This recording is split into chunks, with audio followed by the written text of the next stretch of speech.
लेके आएगी बाद में, सही है। लेकिन अब हमने कहा अगला जो इम्पोर्टेंट आईएएस है वो हम पढ़ चुके हैं बचपन में, लेकिन जरूरी नहीं सबने पढ़ा हो। किसी ने अगर वो आईएएस नहीं पढ़ा बचपन में तो मुझे चैट में बता सकता है, यकीन माने मुझे चैट में सिर्फ मैं आपको देख सकता हूँ, आपकी चैट कोई और नहीं देख सकता। है कोई हमारे दरमियान अभी ऐसा जिसने जो है नहीं पढ़ा हुआ? ठीक है, माशाल्लाह। आईएएस 40 इन्वेस्टमेंट प्रॉपर्टी की बात कर रहे हैं, आईएएस 40 इन्वेस्टमेंट प्रॉपर्टी की मैं बात करूं। अगला जो आईएएस है कोई अभी हमारे दरमियान जिसने नहीं पढ़ा हुआ? 3 लोग तो कह चुके नहीं पढ़ा हुआ। घबराए बगैर बोले, सिर्फ मैं आपकी चैट देख सकता हूं, किसी को नहीं पता चलेगा कि आपने नहीं पढ़ा, यकीन माने मैं हूं ना। चलें सर, हाँ हाँ हाँ, चलें सर, चलें सर। अब सुनिएगा, अब सुनिएगा। कोई सर अगर पढ़ा हुआ भी नहीं भी पढ़ा हुआ कोई मसला नहीं, बेसिक तो आप लोग यूँ कर लेंगे, यहाँ पर थोड़ा हम आगे बढ़ेंगे इसमें, है ना सर। अगर किसी ने पढ़ा हुआ भी है तो आगे बढ़ेंगे। सर सबसे पहले आए देखते हैं हम इसमें पढ़ेंगे क्या क्या। आईएएस 40 एफएआर 2 से हम हट के एक चीज पढ़ते हैं जिसको हम कहते हैं ऑब्जेक्टिव, दूसरी चीज पढ़ते हैं स्कोप, तीसरी चीज पढ़ते हैं डेफिनेशन, चौथी चीज पढ़ेंगे इनिशियल मेजरमेंट। छोटा सा स्टैंडर्ड है, शायद अगले ये बुध तक खत्म भी हो जाए।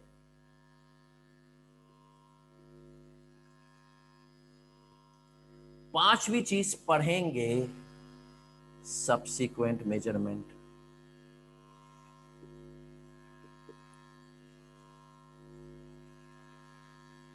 छठी चीज पढ़ेंगे ट्रांसफर टू एंड फ्रॉम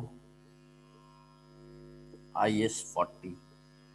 और last but not the least पढ़ेंगे डिस्क्लोजर्स, इन्वेस्टमेंट प्रॉपर्टी।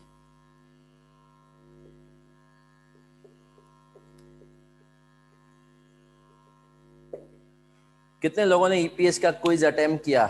ईमानदारी से बताओ, मैंने ग्रुप में डाला ईपीएस का क्विज, कितने लोगों ने अटेम्प्ट किया? देखो झूठ बिल्कुल नहीं, बड़े हो गए हो बहना सर, उम्मीद की जाती है। कितने लोगों ने ईपीएस का क्विज अटेम्प्ट किया? चलो ये पूछ लेता हूँ, कितने लोगों ने नहीं किया? कितने लोगों ने नहीं किया?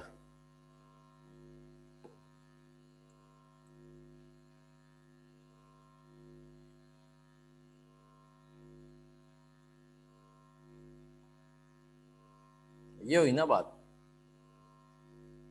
चले सर, सर मेरा बच्चा, अगर आप लोगों ने नहीं किया तो चंदा एक छोटी सी एडवाइस है, गुजारिश है, कर लो सर। क्यों कर लें? आपको पता चलेगा आप कितने पानी में हैं, आपको पता चलेगा आप कितने, मैंने उसके आंसर भी ग्रुप में ही डाल दिए हैं, सही है सर। तो मैंने उसके अगर आंसर भी ग्रुप पे ही डाल दिए तो सिर्फ इसलिए मेरा चंदा, ताकि आप लोग जो है उसको अटेम्प्ट कर लें।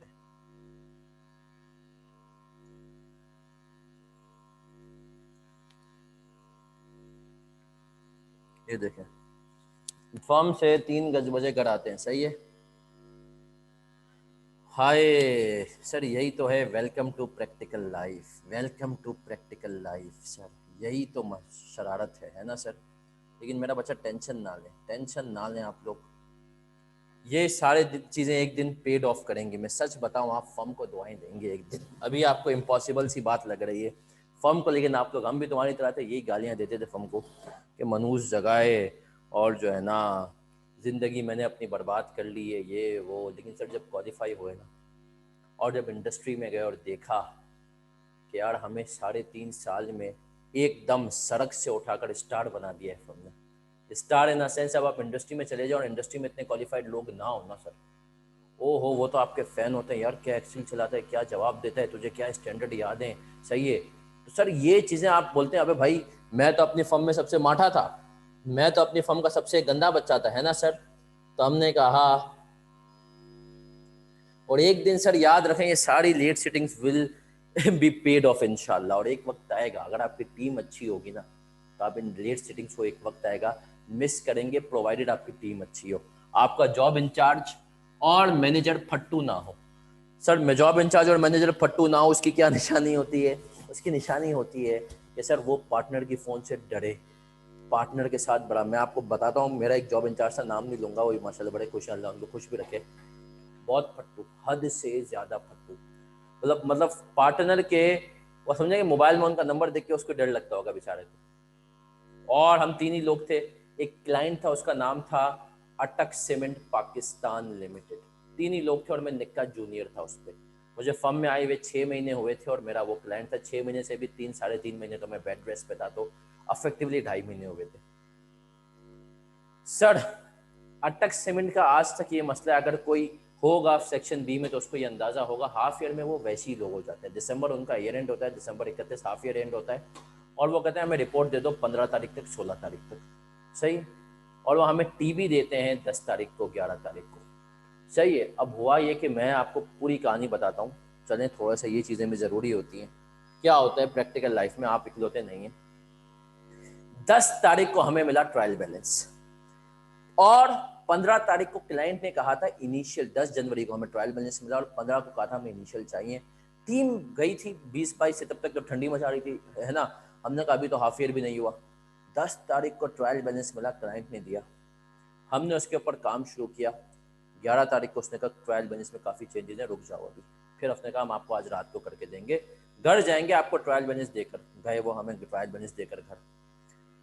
अब हमने कहा, बंदा था, नाइटर लगा ली हमने। हमने कहा भाई नाइट लगा लेते हैं।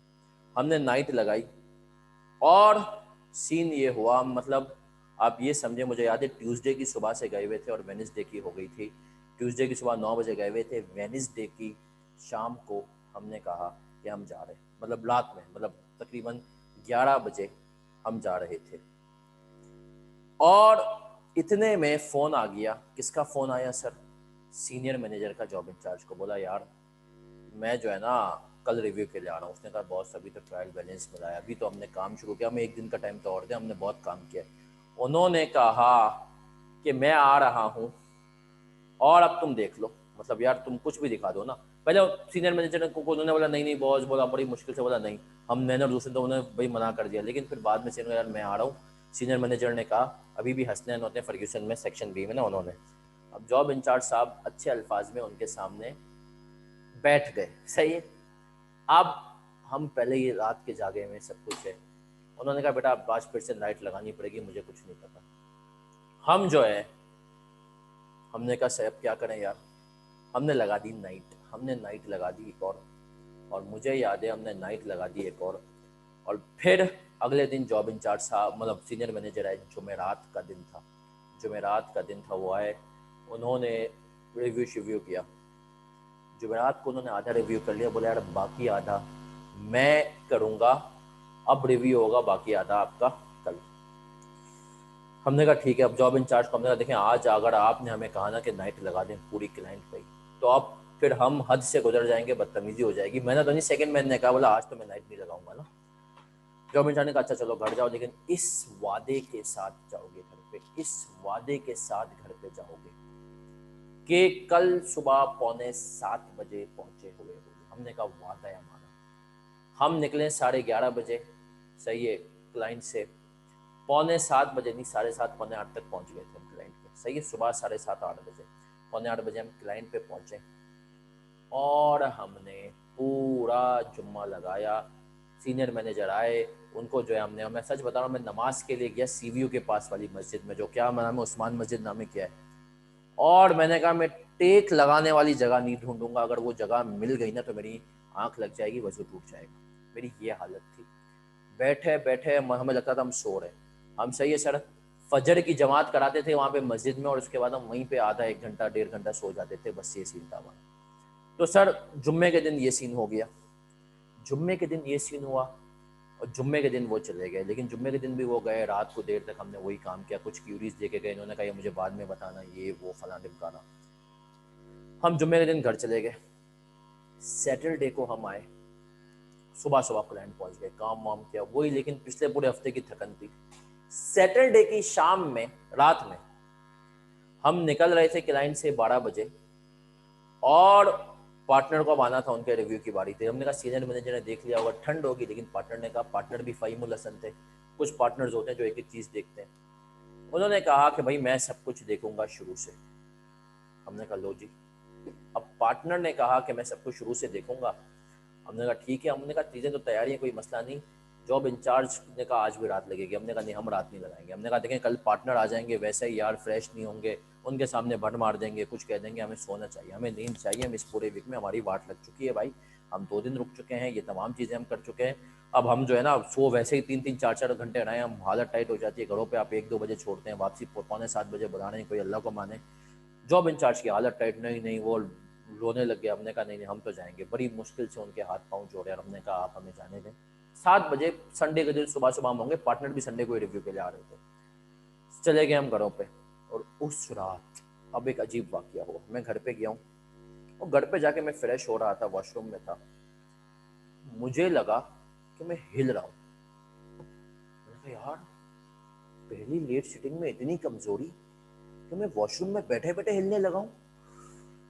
मैं तो अपने आप से मैंने तो उम्मीदें हार ली। मैंने कहा यार ये हालत है आसान तेरी जान की कि वॉशरूम में बैठे बैठे तो हिलेगा। अब जो है पहली लेट सिटिंग। सर मैं बाहर निकला, अम्मी ने कहा बेटा जल्जला आया तुझे फील हुआ? मैंने कहा शुक्र वो जल्जला था, सही है, मतलब थोड़ा सा कॉन्फिडेंस बहाल हुआ मेरा। सर फिर जो है पार्टनर आ गए संडे को, वो भी काम देखे गए। हमने संडे की फिर लात लगाई। फिर खैर मंडे को जॉब हुई इनिशियल। और जब मंडे को जॉब इनिशियल फाइनली हो गई तो ज़िंदगी में थोड़ा सा सुकून आ गया। सही है सर, लेकिन लेट सिटिंग्स थी। लेकिन वो लेट सिटिंग में मिस नहीं करता।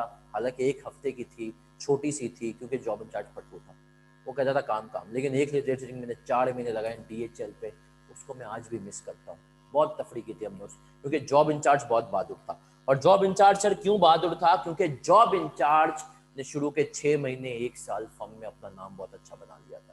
अब फर्म में उसकी वाह वाह हो गई थी कि ये लड़का मेहनती है। अब उसको हो तो गए थे फर्म में 2.5 साल, लेकिन क्योंकि मैनेजर्स को उस पर भरोसा था, पार्टनर्स को भरोसा था, तो वो उनको हैंडल कर लेता था और टीम की जिंदगी सुकून में रखता था। लेट सिटिंग वो भी करवाता था, लेकिन वो पार्टी भी करवाता था। चले सर, अब हम आते हैं इन्वेस्टमेंट प्रॉपर्टी के ऑब्जेक्टिव के ऊपर। क्यों जरूरत पेश आई, शान नजूल क्या है इसका? होता है ना सर कुरान में शान नजूल, कोई तो वजह होगी ना कि ये क्यों आई। तो हमने कहा इन्वेस्टमेंट प्रॉपर्टी का ऑब्जेक्टिव क्या है आने का। तो चलें सर क्विकली देखते हैं इसका ऑब्जेक्टिव क्या है। पीपीई की डेफिनेशन स्टैंडर्ड हमें कहता है, प्रॉपर्टी प्लांट एंड इक्विपमेंट की अगर डेफिनेशन आपको याद हो, उम्मीद है याद नहीं होगी, भूल गए होंगे सर, हमने कभी FAR 1 में याद नहीं की, तो अभी क्या करेंगे, है ना सर? तो मैं बताता हूँ। पीपीई की डेफिनेशन है, चाहे तो कॉपी कर लें, जिंदगी में आसानी रहेगी। जब तक अजान भी हो रही है, अजान का एहतराम भी हो जाएगा, हम डेफिनेशन भी लिख लेंगे।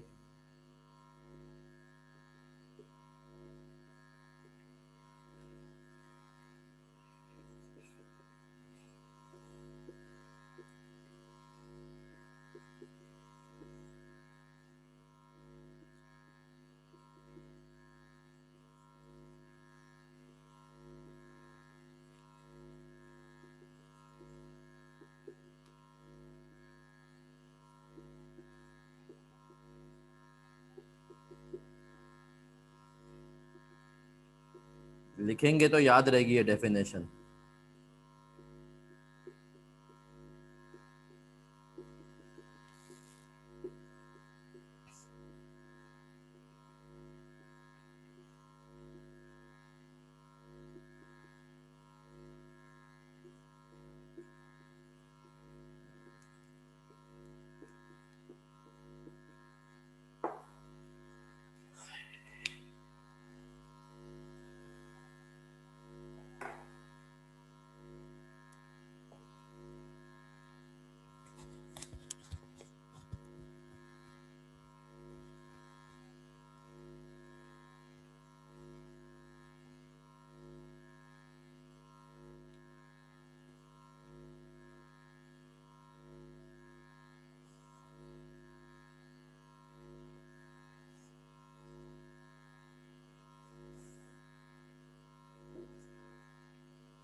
चलिए sir, property plant and equipment IAS 16 कहता है भाई ये टेंजिबल एसेट्स हैं expected to be use for more than one accounting period for any of the following purposes: production, admin, rental, selling and distribution. इसने कहा भाई पीपी तो ये एसेट्स होते हैं। अब एक कंपनी है, उस कंपनी ने सोचा कि यार हर आदमी इस वक्त कह रहा है प्रॉपर्टी में इन्वेस्ट करो, और आदमी पर्सनल इंडिविजुअल लेवल पे प्रॉपर्टी में इन्वेस्ट किए जा रहा है आराम से। इस वक्त अगर आप कराची की भी मार्केट की बात करें, प्रॉपर्टी आपको एनुअल रिटर्न दे रही है 18 to 20%, एज अगेंस्ट अगर आप बैंक के रिटर्न पे जाएं 9%, 8%। तो बोला यार ये तो बहुत बढ़िया चीज है प्रॉपर्टी। तो कंपनी ने कहा जब यार हम क्यों बैंक के पास इन्वेस्ट करें, अगर हमारे पास भी एक्सेस कैश है जिसकी हमें पर्टिकुलर टाइम के लिए जरूरत नहीं। कंपनीज ने कहा हम भी इसको इन्वेस्ट कर देते हैं, हम भी इसको कहीं लगा देते हैं काम पर, सही है, प्रॉपर्टी खरीद लेते हैं। तब प्रॉपर्टी खरीद लें तो वो आए पीपी के पास, IAS 16 के पास, बोला बताओ भाई अकाउंटिंग क्या करें। इसने कहा मैं तो इसके बारे में कुछ भी नहीं जानता, लेकिन मेरा छोटा भाई है, IAS 40, वो इसके बारे में जानता है। तो हुआ ये कि इसके आने की जरूरत ही क्यों पेश आई, क्योंकि पीपी ने हाथ खड़े कर लिए। पीपी ने कहा भैया, पीपी पहले आया, उसने कहा ऐसी प्रॉपर्टी को हम क्या करें, हम तो कहते हैं ये 4 पर्पस के लिए। अब तुम तो प्रॉपर्टी ले रहे हो इन्वेस्टमेंट पर्पस के लिए। जब आप कोई भी प्रॉपर्टी इन्वेस्टमेंट पर्पस के लिए लेते हैं तो बताएं आपकी क्या इंटेंशन होती है, क्या इंटेंशन होती है अगर आप प्रॉपर्टी इन्वेस्टमेंट पर्पस के लिए लें तो? चंदा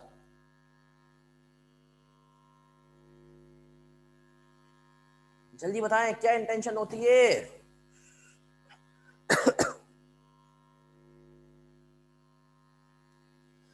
कैपिटल गेन। जी सर, हमने कहा इंटेंशन होती है कि जो एक कैपिटल गेन मिलेगा, है ना सर। प्रॉपर्टी हम खरीदते इसीलिए ही हैं।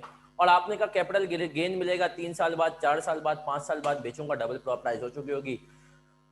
10 लाख की प्रॉपर्टी लिए 20 की होगी, 20 की होगी तो 40 की हो गई होगी। आपने कहा 5 साल के बाद तो प्राइस डबल कम से कम तो मिनिमम है ना सर। आपने सोचा अब आप स्मार्ट आदमी, आपकी प्रॉपर्टी ऐसी है जो कि किराए पे भी दी जा सकती है। आपने प्रॉपर्टी ले ली मेन आया चुंडीगढ़ रोड पर, प्लॉट आपने ले लिया है चुंडीगढ़ रोड पर, या आपने ले लिया प्लॉट PIDC के पर, सही है सर। अब वो प्लॉट आपने ले लिया, आपने कहा उसकी वैल्यू तो डबल होगी, लेकिन भाई उन जगहों पे तो ये बड़ी बड़ी फर्म्स हैं और यहाँ पर तो जो है पार्किंग की जगह नहीं है, और ऑडिटर तो होता ही शशके वाला है, इसको तो चाहिए ही शशका, चाहे जेब में पैसा हो या ना हो।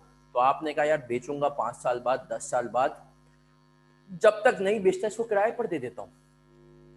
तब आप किराए पर भी दे रहे हैं। तो ऐसी प्रॉपर्टी जिससे आपका इरादा हो कि मैं इससे कैपिटल गेन कमाऊंगा और जब तक बेचूंगा नहीं तब तक किराया कमाऊंगा, तो हमने कहा, इन्वेस्टमेंट प्रॉपर्टी ने कहा भाई हाजिर है, मैं आपको बताऊंगा इसकी अकाउंटिंग कैसे करनी है। अब आपके दिमाग में आएगा सर रेंटल्स वाली बात तो ये भी कर रहा है, तो रेंट वाली बात तो इन्वेस्टमेंट प्रॉपर्टी भी कर रही है। फर्क है, ये शख्स जिस रेंटल्स की बात करता है, वो एज अ लेसर बात करता है, बात करता है।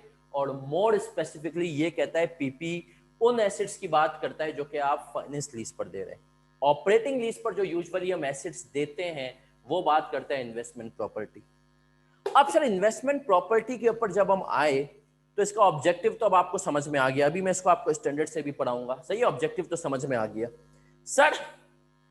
लेकिन याद रखो फिर IAS ने कहा कंपनीज को कि कंपनीज हमें एक बात बताओ कि यार ये जो इन्वेस्टमेंट प्रॉपर्टी है, ये तुम इसमें तो हर पीपी में तो हर तरह का फिक्स एसेट आ जाता है भाई। इसके अंदर तो जमीन भी आती है, ते बिल्डिंग भी आती है, ते प्लांट भी आता है, ते फर्नीचर भी, ते ऑफिस इक्विपमेंट भी, ते व्हीकल भी, सब कुछ। बोला ये तुमको पता है कि तुम जो है यूजुअली इन्वेस्टमेंट पर्पस के लिए कभी प्लांट लेके थोड़ी रखोगे। कभी तुमने किसी कंपनी को नहीं देखा होगा कि उसने कहा चलो भाई फॉर्च्यूनर खरीद लेते हैं, इसकी वैल्यू में इजाफा होगा तो बेचेंगे। तो इसका मतलब यह है IAS ने कहा कि यार पीपी तमाम एसेट्स की बात करेगा, लेकिन इन्वेस्टमेंट पर्पस के लिए हम हर एसेट नहीं खरीदते।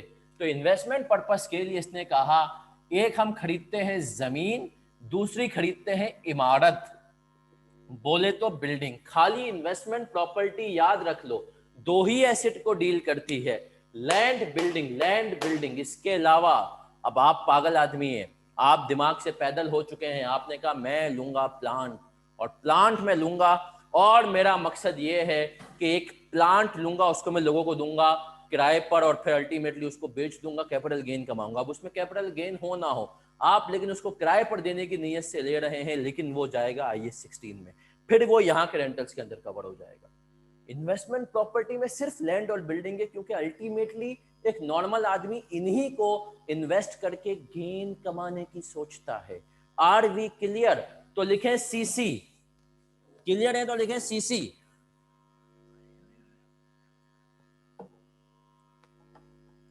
तो सर हमने कहा इसका मतलब ये है कि हर वो कंपनी, अब पाकिस्तान में मुझे ईमानदारी से बताएं, आपको क्या लगता है कितनी कंपनीज के पास इन्वेस्टमेंट प्रॉपर्टी होगी?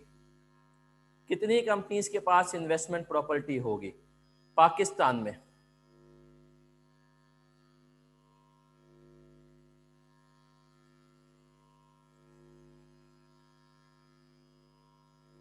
नहीं सर, बहुत ज्यादा तो नहीं है, बिल्कुल ठीक है। हमने कहा सर बहुत ज्यादा तो नहीं है कंपनीज। ठीक है सर, बेस्ट है। तो सर अगर बहुत ज़्यादा नहीं है तो हमने कहा कि जो है कम है जी, ये हमें भी अंदाज़ा है कि कम है।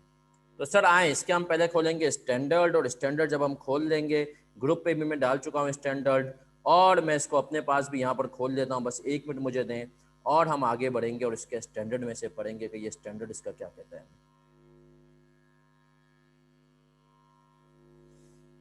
स्टैंडर्ड की रीडिंग सर इंपॉर्टेंट है, आपको ये चीज़ें पता हो कि स्टैंडर्ड गोस किस तरीके से। मैंने ये जब मैंने कहा ना कि सर मुझे बहुत सारे बच्चों से जब मैंने फीडबैक पूछा तो उन बच्चों का कहना था कि सर हमें जो इस वक्त परेशानी होती है वो होती यही है कि जब हमारे सीनियर्स स्टैंडर्ड खोल के स्टैंडर्ड चलाना जानते हैं तो हमें लगता है कि हमें स्टैंडर्ड्स के ऊपर इतनी अच्छी ग्रिप नहीं है जितनी होनी चाहिए।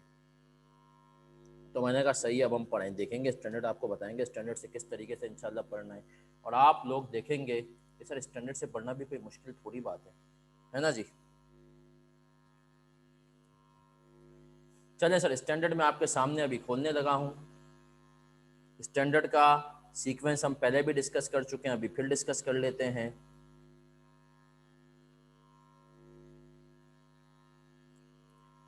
सर ये स्टैंडर्ड का टेक्स्ट होता है, स्टैंडर्ड इसी टेक्स्ट के हिसाब से चल रहा होता है मेरा चंदा।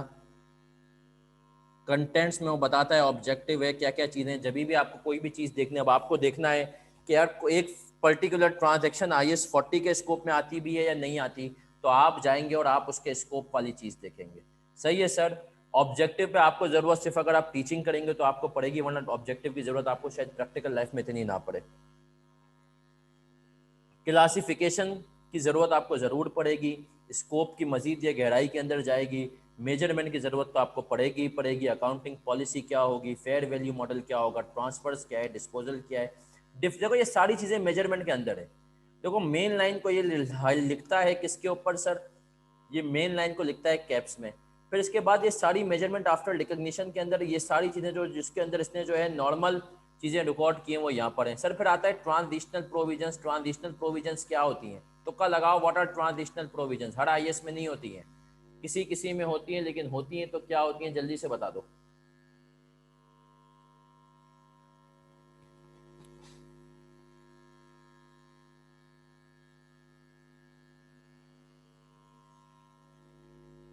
सर हमने कहा ट्रांजिशनल प्रोविजन होती है एक IS से दूसरे IS में जाना नहीं मेरा चंदा।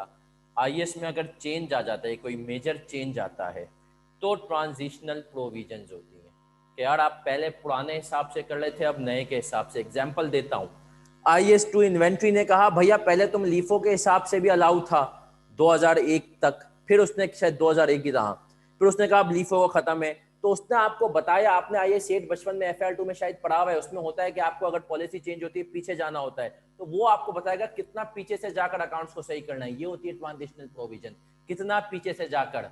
इसी तरीके से IS 23 कहता था पहले बोरोइंग कॉस्ट को आप एक्सपेंस आउट भी कर सकते हो, जरूरी नहीं है कैपिटलाइज करना है। उसकी ट्रांजिशनल प्रोविजंस आई तो आपको पता चला, उसने कहा यार अगर आपको इसको सही करना है तो बस पीछे 1 साल से जाके कर लो। हालांकि आप चेंज इन पॉलिसी कर रहे हो, आप एक चीज को पहले एक्सपेंस आउट करते थे, आप कैपिटलाइज करोगे। IS ने मना कर दिया एक्सपेंस आउट करना, लेकिन इसमें बहुत पीछे तक नहीं जाओ, बस कंपैरेटिव ईयर को सही कर लो। तो ट्रांजिशनल प्रोविजंस होती है कि भाई अगर कोई पॉलिसी चेंज आ गया अचानक से हमारी तरफ से, तो फिर वो पॉलिसी चेंज किस तरीके से अप्लाई करोगे, ये चीज होती है ट्रांजिशनल प्रोविजन। वो हमें बताएगा कि अगर हमने कोई पॉलिसी चेंज लाए तो वो कैसे अप्लाई करना है। ठीक है सर। और इनके बारे में क्यों रिवाइज हुआ ये, सही है सर, ये लिखा हुआ होता है। रीजन फॉर रिवाइजिंग IAS 40, क्या क्या चेंजेस आई, सही है सर, सही है। फिर हमने कहा ये सारी बातें ये आपको डिटेल में बताता है। फिर समरी भी बता रहा है कि क्या अप्रोच होगी, स्टैंडर्ड फालतू चीज सर नहीं होते, लेकिन हम पढ़ेंगे, सही है सर। इसका ऑब्जेक्टिव, हमने कहा ऑब्जेक्टिव क्या है, objective of this standard is to prescribe the accounting treatment, सही है sir, for investment property and related disclosure requirements. The standard shall be applied in the recognition, measurement and disclosure of investment property. फिर कह रहा है इसने this standard does not apply to biological assets related to agricultural activity, IS 41 agriculture and IS 16 PPE, and mineral rights and mineral reserves such as oil, natural gas and similar non-regenerative resources. आए example देता हूँ, एक example देता हूँ, उससे आपको समझ में आएगा। इसने कहा भैया वैसे तो हम हर जगह अप्लाई हो जाएंगे, वैसे तो हम हर जगह अप्लाई हो जाएंगे, सही है सर, लेकिन इसने कहा भैया दो जगह नहीं होंगे। किन दो जगह? पहली एग्जाम्पल देता हूँ, आप एक अरब शेख हैं, आप अरब शेख हैं, पैसे की तो कोई कमी नहीं, आप दुबई में, आपने सऊदीया में एक तेल का कुआं खरीद लिया। अब है तो आप अरब शेख, दुबई में हैं, पैसा माशाल्लाह बहुत है, हर हराम तो आप हैं ही हैं, सही है, मतलब शेख हैं आप अपने आप को भी आप अब अरब शेख हैं। अब आपने कहा भैया पैसा पैसा आपने तेल का कुआं तो खरीद लिया, लेकिन आप चाहते हैं और उसमें भी आपको कुछ मेहनत नहीं करनी पड़े, दिमाग में नहीं, आपने पूरे का पूरा कुआं किसी को दे दिया किराए पर, आपने कहा मैं लॉन्ग टर्म के बाद कोई 20-25 साल बाद इसको बेचूंगा, जब तक इसका किराए का आपने दे दिया एक अमेरिकन कंपनी को कि भाई ये कुआं मेरा है, मेरे नाम पे, लेकिन इसमें से तेल तुम निकाल निकाल के बेचो। अब इस किस्म की अगर आपने कोई प्रॉपर्टी ली, देखा जाए तो कुआं लैंड वैंड में आएगा, लेकिन IS 40 ने कहा हमारे स्कोप में नहीं है। इसी तरीके से आपने एक जमीन ली हुई है, वो जमीन आपने किसी को किराए पर दे दी है कि भाई उसमें वो खेती बाड़ी करे, अब वो एग्रीकल्चरल लैंड है, हालांकि आपने तो किराए पे दी हुई, आप पे तो इन्वेस्टमेंट प्रॉपर्टी वाली चीज अप्लाई हो जानी, आपने तो जमीन ली इसी नीयत से थी कि भाई अभी किराए पे दूंगा, लॉन्ग टर्म में बेच दूंगा। इसने कहा ये अप्लाई नहीं होगा। तो सर ये तो इसका बेसिक स्कोप था, स्कोप में इसने जो सिर्फ सामने एक्सक्लूड किया है, सिर्फ सामने इसने जो एक्सक्लूड किया है स्कोप में, वो इसने एक्सक्लूड किया है एग्रीकल्चरल प्रॉपर्टी, जो कि आपने इस नीयत से ली हो लॉन्ग टर्म में बेचेंगे और अभी किराया कमा रहे हो, और हमने कहा मिनरल्स वगैरह के जो रिसोर्सेज हैं वो आपने खरीद लिए हो, सही है सर, सऊदी गवर्नमेंट से आपने कुआं खरीद लिया, कुछ भी, बोला इनके अलावा ये सब पे अप्लाई होगा, लेकिन सर इसका स्कोप में मजीद गहराई है, जो कि यहाँ पर स्टैंडर्ड में क्लासिफिकेशन के उसमें गिवन है। क्या गहराई है, कितनी गहराई है, वो हम सर क्विकली आ जाएंगे उसके ऊपर आफ्टर नमाज ब्रेक। और नमाज ब्रेक सर कितनी देर का है? 15 मिनट का है। 8:12 पे हम मिलेंगे, आप सब 8:12 पे। फर्ज तो पढ़ ही लेंगे, बाकी नमाज तो सर बाद में भी पढ़ सकते हैं, हफ्ते की रात आप इबादत करेंगे आज, सही है सर। तो हम आ रहे हैं 15 मिनट के बाद, मजीद आगे बढ़ेंगे, बहुत इंटरेस्टिंग चीज़ें। और ये IAS लिंक्ड होके आ सकता है, ये कंसोलिडेशन में भी पूछा जा सकता है, तो जरा बड़े ध्यान से पूछना। कंसोलिडेशन में इसकी FAR 2 के लेवल पर जो एडजस्टमेंट्स आना शुरू हो गई हैं, आपके यहाँ पे FAFR में भी आ सकती हैं, ठीक है सर। तो मिलते हैं 15 मिनट बाद।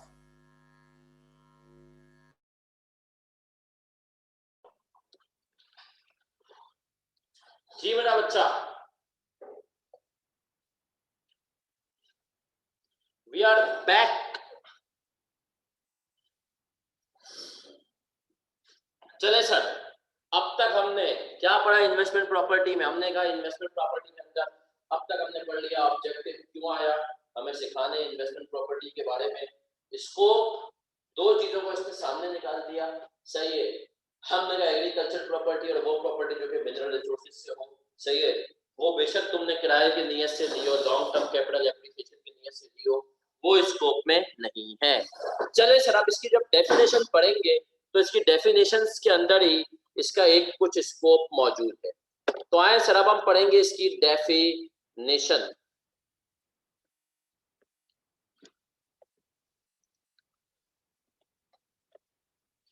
चले सर आगे आते हैं, और इसकी डेफिनेशन स्टैंडर्ड में भी है, इसकी डेफिनेशन और क्लासिफिकेशन, सही है सर। और हम एक दफा क्विकली स्टैंडर्ड से भी इसको स्किम कराएंगे, लेकिन इसको हम पढ़ेंगे समरी से। समरी से सर क्यों पढ़ेंगे? समरी से इंशाल्लाह पढ़ेंगे तो आपके दिमाग में ज्यादा अच्छे से बैठी रहेगी। सही है सर। ये डेफिनेशन जिसने दी हुई है, कैरिंग अमाउंट क्या होती है, सही है, कॉस्ट क्या होती है, ठीक है जी। फिर फेयर वैल्यू, इन्वेस्टमेंट प्रॉपर्टी को देखें क्या डिफाइन कर रहे हैं। इज द प्रॉपर्टी लैंड और बिल्डिंग और a part of a building और both held by the owner lessee or by a lessee as a right of use asset to earn rentals or for capital appreciation or both rather than for use in production or supply of goods और services और for admin purpose. मतलब उसने कहा वो property जो IAS 16 के अंदर नहीं हो, आपने बिजनेस पर्पस के लिए। सर ये जो पहली डेफिनेशन की जो लाइन है ना, ये जो पहली डेफिनेशन का जो पार्ट ए का मतलब है बिजनेस पर्पस, पार्ट ए का मतलब है बिजनेस पर्पस है, पार्ट बी का मतलब है इन्वेंट्री। पार्ट बी का मकसद है ये कह रहा है कि जो है इन्वेंट्री। सही है सर।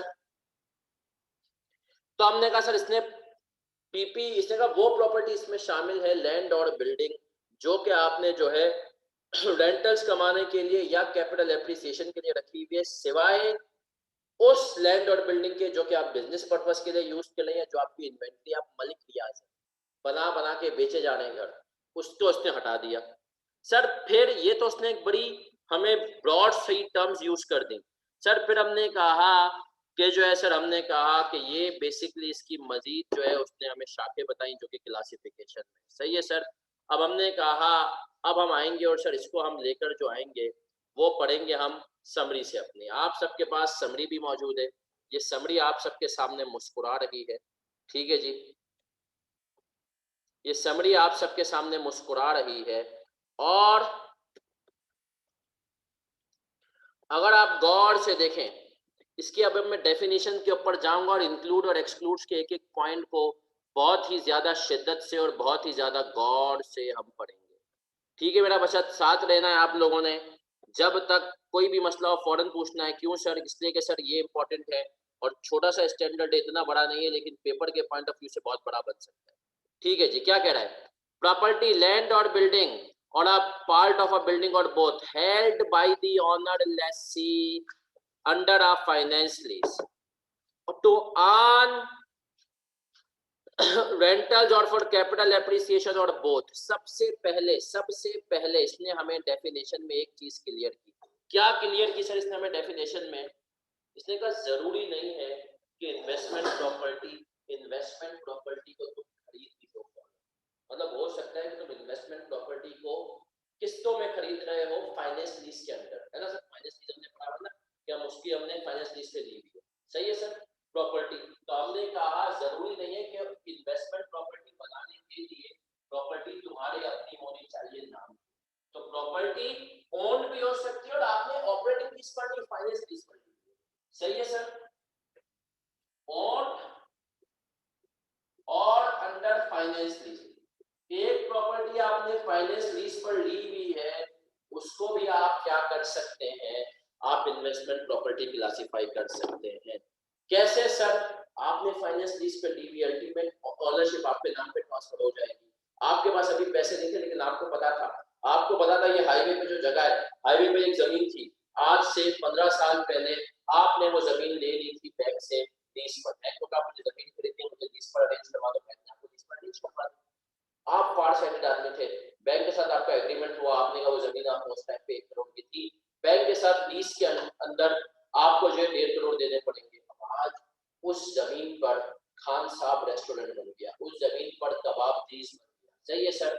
उस जमीन पर हमने कहा कि सर मदीना बन गया, उस पर जद्दा बन गया। अब आपने कहा उसको आप किराए पर दिया हुआ है अपने मदीना वाले को, जद्दा वाले को, खान साहब वाले को, तो उसकी वर्थ तो बढ़ गई ना, आपकी तो लीज खत्म हो जाएगी ओवर द पीरियड। लेकिन आपका दिमाग शुरू से यही था, आपने कहा अभी पैसे नहीं है तो क्या होगा, मैं खुद भी इन्वेस्टमेंट प्रॉपर्टी के तौर पर जमीन को मैं ले रहा हूँ फाइनेंस लीज पर और आगे इससे कमाऊंगा। ठीक है सर। तो हमने कहा कि सर ये है यार वी क्लियर मेरा बच्चा। तो हमने कहा जरूरी नहीं है कि इन्वेस्टमेंट प्रॉपर्टी जो है, जरूरी नहीं है कि इन्वेस्टमेंट प्रॉपर्टी जो है वो हमने कहा कि हमारी ये हो। हमने कहा इन्वेस्टमेंट प्रॉपर्टी कैन बी जो है लीज प्रॉपर्टी। आए सर फिर और आगे बढ़ते हैं। अब इसके इंक्लूजन और एक्सक्लूजन बहुत इंपॉर्टेंट है। पहला इंक्लूड कह रहा है इसके अंदर शामिल होगी ये और क्लासिफिकेशन वाले डब्बे में हम पढ़ेंगे। पहला इंक्लूजन कह रहा है इसके अंदर शामिल होगी, हमने कहा क्या शामिल करवा रहे हो, तो इसने कहा इसके अंदर शामिल होगी land held for long term capital appreciation, वो लैंड शामिल होगी जो कि आपने लॉन्ग टर्म कैपिटल एप्रिसिएशन के लिए रखी हुई है। ठीक है सर। सर अगला पॉइंट बहुत इंपॉर्टेंट है, land held for indeterminate future use. अब सुन लो सर, कितने लोगों को लगता है कि वो जिंदगी में कंफ्यूज है, कितने लोगों को लगता है कि वो जिंदगी में कंफ्यूज है, कंफ्यूज हो या नहीं हो जिंदगी में?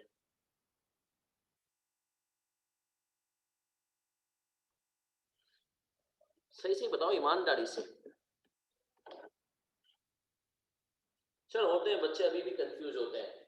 सर फर्ग्यूसन में हो गया, ईवाई में अप्लाई करूं या नहीं करूं, ईवाई में हो गया फर्ग्यूसन में करूं।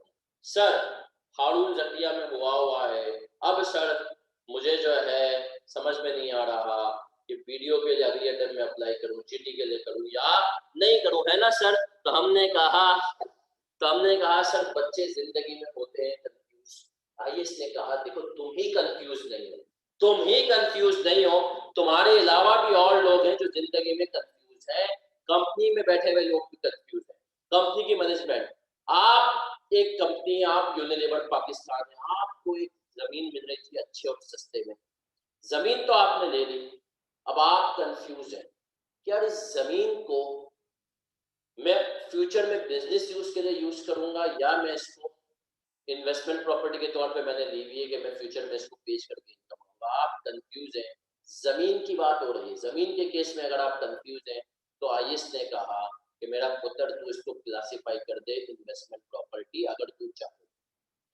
तुम कंफ्यूज हो, तुम्हें जमीन का यूज ही नहीं पता कि मैं इसको IAS 16 के हिसाब से यहाँ पर अपनी फैक्ट्री लगाऊंगा या लॉन्ग टर्म में इसको बेचूंगा, अभी तो कंफ्यूज है। इजाजत है सर, लेकिन याद रखें ये इजाजत किसको है, ये इजाजत सिर्फ और सिर्फ जमीन को है, ये इजाजत जमीन को है। अगर तुमने एक बिल्डिंग आज ले ली, अगर तुमने एक बिल्डिंग आज ले ली और तुमने बिल्डिंग के केस में आईएएस को कहा कि आईएएस मैं कंफ्यूज हूं, तो आईएएस ने कहा नहीं भाई अब तो इसको इन्वेस्टमेंट प्रॉपर्टी क्लासिफाई नहीं कर सकता, तुझे बिल्डिंग तो अगर के बारे में या तो फैसला कर तूने ली लॉन्ग टर्म में बेचने के लिए है तो फिर इसको इन्वेस्टमेंट प्रॉपर्टी क्लासिफाई कर, अगर तू फैसला नहीं कर पा रहा तो फिर ये पीपी क्लासिफाई होगी। तो याद रखना जमीन के केस में कंफ्यूजन अलाउ है, बिल्डिंग के केस में कंफ्यूजन नहीं अलाउ है। वजह क्या है सर, जमीन डेप्रिशिएट नहीं होती है, बिल्डिंग डेप्रिशिएट होती है। और आगे जाके मैं आपको बताऊंगा आप ये स्मार्ट काम कर सकते हैं, विंडो ड्रेसिंग कर सकते हैं कि आपने बिल्डिंग को लिया और आपने कहा इन्वेस्टमेंट प्रॉपर्टी का फेयर वैल्यू मॉडल अलाउ करता है कि आप आगे डेप्रिशिएट ना,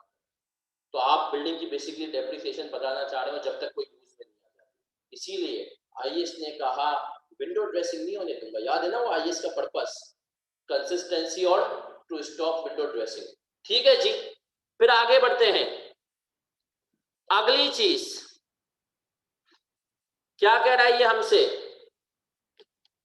building leased out under an operating lease. हमने कहा आपने बिल्डिंग दे दी हो ऑपरेटिंग लीज पर, बिल्डिंग दे दी हो आपने ऑपरेटिंग लीज पर, मतलब किसी को किराए पर, वो भी इन्वेस्टमेंट प्रॉपर्टी में है। बिल्डिंग की ऑपरेटिंग लीज पर देना इन्वेस्टमेंट प्रॉपर्टी में आएगा। आपने कहा इन्वेस्टमेंट प्रॉपर्टी भी आप ऑपरेटिंग लीज पर दे सकते हैं, जरूरी नहीं है पीपी दें, जैसे हम बचपन में पढ़ते थे FAR 2 में कि भाई पीपी इन्वेस्टमेंट प्रॉपर्टी भी जा सकती है। फिर कह रहा है vacant building held to be leased out under an operating lease. अभी बिल्डिंग आपने किराए पर तो नहीं दी, आप किराएदार को ढूंढ रहे हैं, जमीन.com पे आपने इश्तिहार डाला हुआ है, आप कंपनी है, उस जो वैकेंट बिल्डिंग को भी आप इन्वेस्टमेंट प्रॉपर्टी में क्लासिफाई करें। फिर क्या कह रहा है ये शख्स, property being constructed developed for future use as investment property, वो प्रॉपर्टी भी इन्वेस्टमेंट प्रॉपर्टी में आएगी जो आप बना रहे हैं इस नीयत से कि आप उसको फ्यूचर में क्या करेंगे सर, इन्वेस्टमेंट प्रॉपर्टी के तौर पर यूज करेंगे। तो इसने का इंक्लूड्स में 5 चीजें हैं, वो लैंड है जो कि अभी आपने लॉन्ग टर्म एप्रिसिएशन के लिए रखी है, वो लैंड है जिसका यूज आपको नहीं पता, वो बिल्डिंग जो ऑपरेटिंग लीज पर दी है, वो बिल्डिंग जिसके लिए किराएदार ढूंढ रहे हो, और वो प्रॉपर्टी भी जो अभी बन रही है लेकिन तैयार नहीं है, तुम्हारा नियत है, तो वो भी CWIP इन्वेस्टमेंट प्रॉपर्टी। अब आए सर इसका एक्सक्लूड्स वाले पॉइंट्स बहुत इंटरेस्टिंग है, बहुत इंटरेस्टिंग है। क्या कह रहा है ये एक्सक्लूड्स वाले पॉइंट्स में? इसने कहा एक्सक्लूड्स में आते हैं, कह रहा है property held for use in the production और सप्लाई ऑफ गुड्स और सर्विसेज और फॉर एडमिन पर्पसेस। इसने कहा वो प्रॉपर्टी एक्सक्लूड हो गई जो कि बिजनेस में आप आइए 16 के हिसाब से यूज कर रहे हो, factory building, head office building, ये सब एग्जाम्पल है। Property held for sale in the ordinary course of business और in the process of construction और development of such sale IS2। Malik Riaz ने कहा, इन्वेस्टमेंट प्रॉपर्टी को देख के मजे आए, मजे भाई। मलिक रियाज ने कहा कि भाई मैं भी एक काम करता हूँ भाई, इन्वेंट्री तो अभी बनेगी, उसको मेजर करना है लोअर ऑफ कॉस्ट और NRV पे। मलिक रियाज ने कहा ये पकड़ाट मुझे नहीं चाहिए, मैं क्यों लोअर पे मेजर करूँ? अगर ये लाइन, ये प्रोविजन नहीं होती तो मलिक रियाज कहता भाई इन्वेस्टमेंट प्रॉपर्टी में उसको बना देता हूँ, भाई मैं भी तो प्रॉपर्टी बेचने के लिए ले रहा हूँ। IS ने कहा ना चलना, जब तुम्हारी नीयत है कि जैसे ही बनेगी तुम बेच दोगे और तुम्हारा धंधा ही यही है, तुम देखो एक कंपनी का नॉर्मल धंधा अलग होता है, उसने तो एक प्रॉपर्टी रखती है लेकर के इन्वेस्टमेंट के लिए। मलिक रियाज तेरा तो काम ही यही है, सही है सर? और हमने कहा तेरा तो काम ही यही है कि तू प्रॉपर्टियां बना बना कर बेच रहा है, तो क्या करें तो मलिक रियाज को कहा गया कि भाई आप IS2 अप्लाई करेंगे, बैरियर टाउन के जो आपके बन रहे हैं, पोर्शन बन रहे हैं, घर बन रहे हैं, उनके ऊपर आप क्या अप्लाई करेंगे? आप अप्लाई करेंगे IS2। आपको इजाजत नहीं है कि आप अपनी प्रॉपर्टी को कह दें इन्वेस्टमेंट प्रॉपर्टी की मैं भी इसको लॉन्ग टर्म में बेचूंगा, नहीं, आपका काम ही यही है। मलिक रियाज, चले सर आगे आते हैं। अगली चीज, मुकद्दस जवाब दे रहा हूं, चंदा सवाल का दे रहे, थोड़ी आगे आए क्या आएगा। Property being constructed or developed on behalf of third parties, IS 11 या IFRS 15 कंस्ट्रक्शन कॉन्ट्रैक्ट सप्लाई, जिसको IFRS 15 कर ले। क्या मतलब सर? भाई अब आप है मलिक रियाज नहीं है, अब आप है बशीर भाई बिल्डर, प्रॉपर्टी तो आपकी है ही नहीं, आप किसी और के लिए बना रहे हैं, तो वो भी इसके स्कोप से बाहर है। आप जो प्रॉपर्टी किसी और के लिए बना रहे हैं उसको आप इन्वेस्टमेंट प्रॉपर्टी कह ही नहीं सकते। आगे बढ़ रहा हूं, अगली चीज, ऑनर ऑक्यूपाइड प्रॉपर्टी। अब सर यहां पर हो गया खड्डा, क्या खड्डा हुआ मुझे बताओ? 0.4 और 0.1 में क्या फर्क है?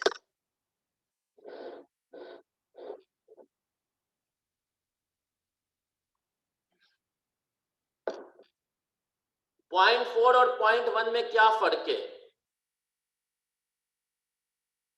जल्दी बताओ, 0.4 और 0.1 में।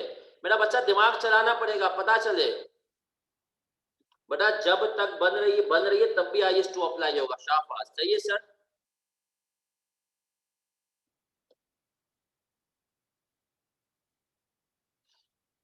चले अब मैं जल्दी बताएं, आप सबके जवाबों का दिमाग, मतलब दिमाग को देखना क्या है।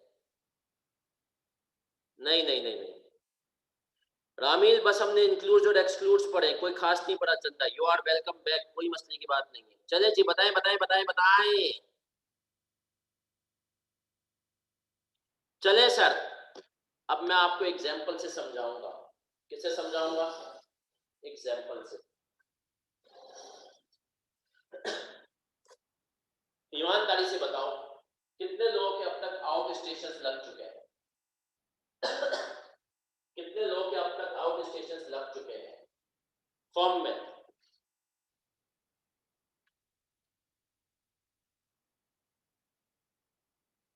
कितने लोग फर्म की तरफ से स्टॉक काउंट पर मुफ्ता फोड़ चुके हैं? बताते जाए, शर्म की कोई बात नहीं है। हाय गरीब हो, नवाब शाह काउंट है ना सर? ये कोई काउंट हुआ नवाब शाह? टेंशन ना ले, मेरा भी पहला आउट स्टेशन लगा था रहीम यार खान, यूनिलीवर की रहीम यार खान फैक्ट्री में।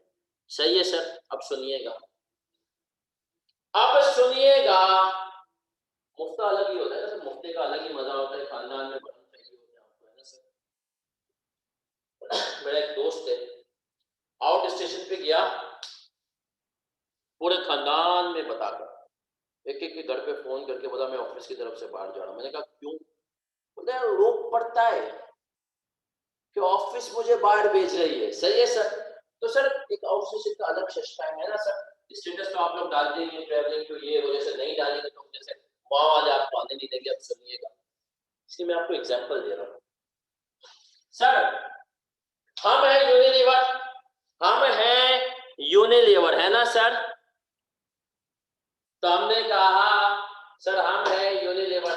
अब हमने कहा बड़ी कंपनी और यूनिलीवर में मैं काम कर चुका हूँ, तो सर आप ये समझे लाहौर तो मेरा आना जाना बहुत था। यूनिलीवर कहता था कि यार मुझ जैसे कितने लोग, मैं मतलब लाहौर पे ऐसा था मैं मंडे को जाता था, फ्राइडे को आ जाता था, फिर वीकेंड कराची में पार्टी की, मंडे को फिर गया और मतलब कराची में क्लासेस लेता था। सही है। और मंडे को फिर चला जाता था, फ्राइडे को आ जाता था एज एन एम्प्लॉय। सही। और मुझ जैसे कितने ही लोग थे। सही है सर। अब यूनिलीवर ने, अच्छा फिर यूनिलीवर एक ऐसा इदारा है जो कि आपको वो कहता है कि भाई अब आप रेडी रहें, आपकी कहीं भी क्या हो जाती है सर। तो हमने कहा आपकी कहीं भी पोस्टिंग हो सकती है, आपको काम के सिलसिले में कहीं भी जाना पड़ेगा, वहां की डिपार्टमेंट ऐसी हो गई है। One of the major reason I left Unilever. मैंने कहा यार अगर मुझे बाहर इतना जाना होता और टीचिंग छोड़नी होती तो भाई मैं अभी दुबई में होता, मैं पीडब्ल्यूसी यूएस में होता भाई। सही है, वहां भी मेरे इंटरव्यू चल चुके थे। तो मैंने कहा यार मैं क्यों फिर यूनिलीवर में होता जब लाहौर ही ज्यादा है। सही है। अब सर मैं चाहता था, अच्छा आपको एक और हैरत अंगेज बात बताऊं। यूनिलीवर में यूनिलीवर में एक पॉलिसी नई भी है, वो क्या है, अगर आप खातून हैं, अगर आप एक महिला हैं, अगर आप एक लड़की हैं, जो कि होनी भी चाहिए, सही है, तो अब आपकी अगर हमने शिफ्टिंग कर दी है परमानेंटली लाहौर, तो आपके पास एक ऑप्शन है कि आप अपना घर ना ढूंढें, आपको एक रूम हम दे देंगे यूनिलीवर के गेस्ट हाउस में, और हम महीने के 23,000 रुपए आपसे चार्ज करेंगे, जो लास्ट मुझे पता। और अगर आप एक मर्द हैं, अगर आप एक मर्द हैं, तो आपसे इसी फैसिलिटी के चार्जेस होंगे 50,000 रुपए। खातून है तो 23,000 और मर्द है तो कितने होंगे, यही चीज 50,000 रुपए। और सर इसके अंदर इनिशियल जब मैं था तो एक पॉलिसी के अंदर एक टाइम का खाना, डिनर शामिल था, इसके अंदर डिनर शामिल था रात का। डेली 23,000 हो या 50,000। अब सर आप बोलेंगे सर ये क्या नाइंसाफी है ना सर। हमने तो देखा ये फेमिनिज्म है ना सर, जेंडर डिस्क्रिमिनेशन है, आपके दिमाग में आएगा। तो सर इसके पीछे देखिए सीन ये है कि आप मर्द हैं, आप तो कोयटा आलमगीर होटल के ऊपर जो एक छोटा सा कमरा है वहां भी रह सकते हैं, है ना सर।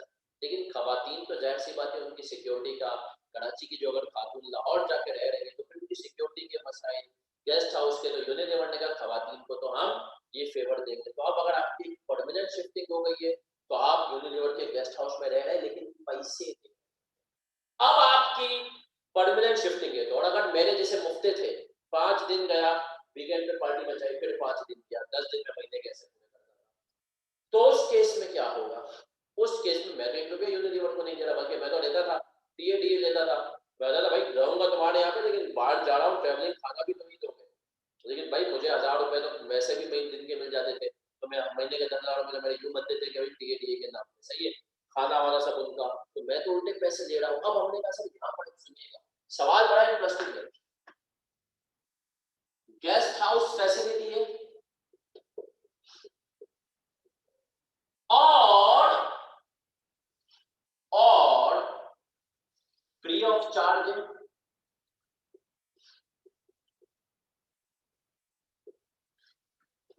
और अगेंस्ट मंथली रेंटल है। सही है सर। मेरा सवाल है आप हजरात से, गेस्ट हाउस अगर फ्री ऑफ चार्ज है, अगर फ्री ऑफ चार्ज है तो क्या अप्लाई होगा, 16 या 40? और अगर अगेंस्ट मंथली रेंटल है तो क्या अप्लाई होगा, जल्दी बताओ। फ्री ऑफ ऑफ चार्ज दे रहे हैं एम्प्लॉइज को, घोड़ों को आ रहे हैं, या हमने कहा अगेंस्ट मंथली रेंटल, तो क्या अप्लाई होगा, जल्दी बताओ।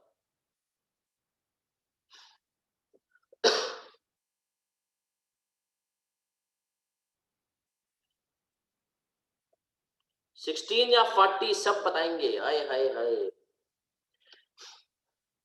16 40 16 16 40 40। पहले बताएं इसका फ्री ऑफ चार्ज 16 होगा sir, free of charge majority कह रही है उम्मत 16 होगा। आ गया समझ में, बहुत सारे कह रहे हैं क्योंकि सर फ्री ऑफ चार्ज है, ऑनर नहीं मुफ्ते में लोगों को रुकवा रहा है। ऑनर ऑक्यूपाई एक तरह से ऑनर के ही यूज में है ना सर, सही है जी, बिजनेस पर्पस के लिए आ गया। सर अगर आप एम्प्लॉय से मंथली रेंट, जैसे मैंने आपको अभी यूनिलीवर की एग्जांपल 16 या 40, सबकी तरफ से पार्टिसिपेशन खपे।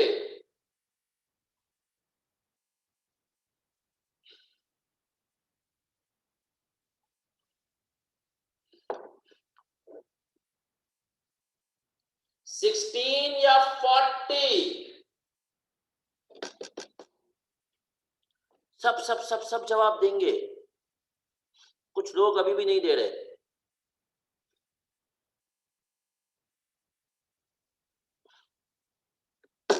चले सर, अब ये सीए फाइनल में एक दफा टेस्ट हो चुका है सर, यहां भी आईएएस 16 अप्लाई हुआ, तो यहां भी आईएएस 16 अप्लाई हुआ। क्यों सर, क्यों क्यों क्यों सर? सर इसके तो समझ में आता है, फ्री ऑफ चार्ज है, कोई किराया नहीं, यहाँ तो किराया भी मिल रहा है सर, किराया मिल रहा है, इन्वेस्टमेंट प्रॉपर्टी नहीं चलता। किराया क्यों मिल रहा है? मजबूरी में दे रहे हैं लोग तुम्हें, खवातीन क्यों दे रही है किराया? मजबूरी में दे रही है, तुमने वहां पे ट्रांसफर कर दिया है। मर्द हजरात भी अगर कंपनी में, क्यों भाई तुमने अगर वहां पे, अगर तुम वहां पर जॉब नहीं होती तो वो तुम्हारे पास आगे थोड़ी रहते। अफेक्टिवली बेसिकली ये प्रॉपर्टी तुम्हारी बिजनेस पर्पस के लिए ही यूज हो रही है, और तुम उनसे किराया चार्ज कर रहे हो, तो दैट्स अ सेपरेट थिंग। किराया चार्ज होना इस बात की अलामत नहीं है कि इन्वेस्टमेंट प्रॉपर्टी है या नहीं है। असल चीज ये है कि इन्वेस्टमेंट प्रॉपर्टी तुम्हारे बिजनेस पर्पस के लिए यूज ना हो। तो भाई ये तो तुम उन्हीं लोगों को, अपने कोई आम बंदा को आए बोले मैं जाऊं बनाता हूं, तो आप बना कर दोगे। तो मकसद है कि आपने इस प्रॉपर्टी से भी बिजनेस के लिए काम लेना है, आपको गेस्ट हाउस से भी आप अपने बिजनेस के लिए। लोग लाहौर में आके रहते हैं क्योंकि फूड फैक्ट्री को देखना है, आइसक्रीम फैक्ट्री की जिम्मेदारी है, सही है सर। तो अगर एक खातून की पोस्टिंग हो गई कराची से लाहौर, तो सर उस बेचारी की इसलिए कि या तो आइसक्रीम की होगी या तो फूड फैक्ट्री को देख रही होगी, तो वो कहाँ रहे, वो मजबूरी में रह रही है, और आपको भी फायदा हो रहा है। खातून को अगर आप गेस्ट हाउस दे रहे हैं, उसको एक पीस ऑफ माइंड, तो एक टैलेंटेड खातून कराची से उनके लाहौर चली जाएंगी, है ना सर। वरना वो पहले नखरे करेंगे, नहीं भाई मैं कैसे रहूंगी लाहौर में। आप भी उसको बिजनेस का एक बेनिफिट आपको भी हो रहा है। तो क्या है, आईएएस 16 आर बी क्लियर कि ऑनर ऑक्यूपाइड में, ऑनर ऑक्यूपाइड में इसका मतलब यहां पर ये है।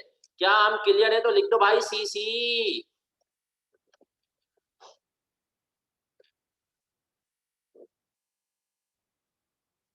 चले सर, बढ़ूं क्या आगे, बढ़े क्या?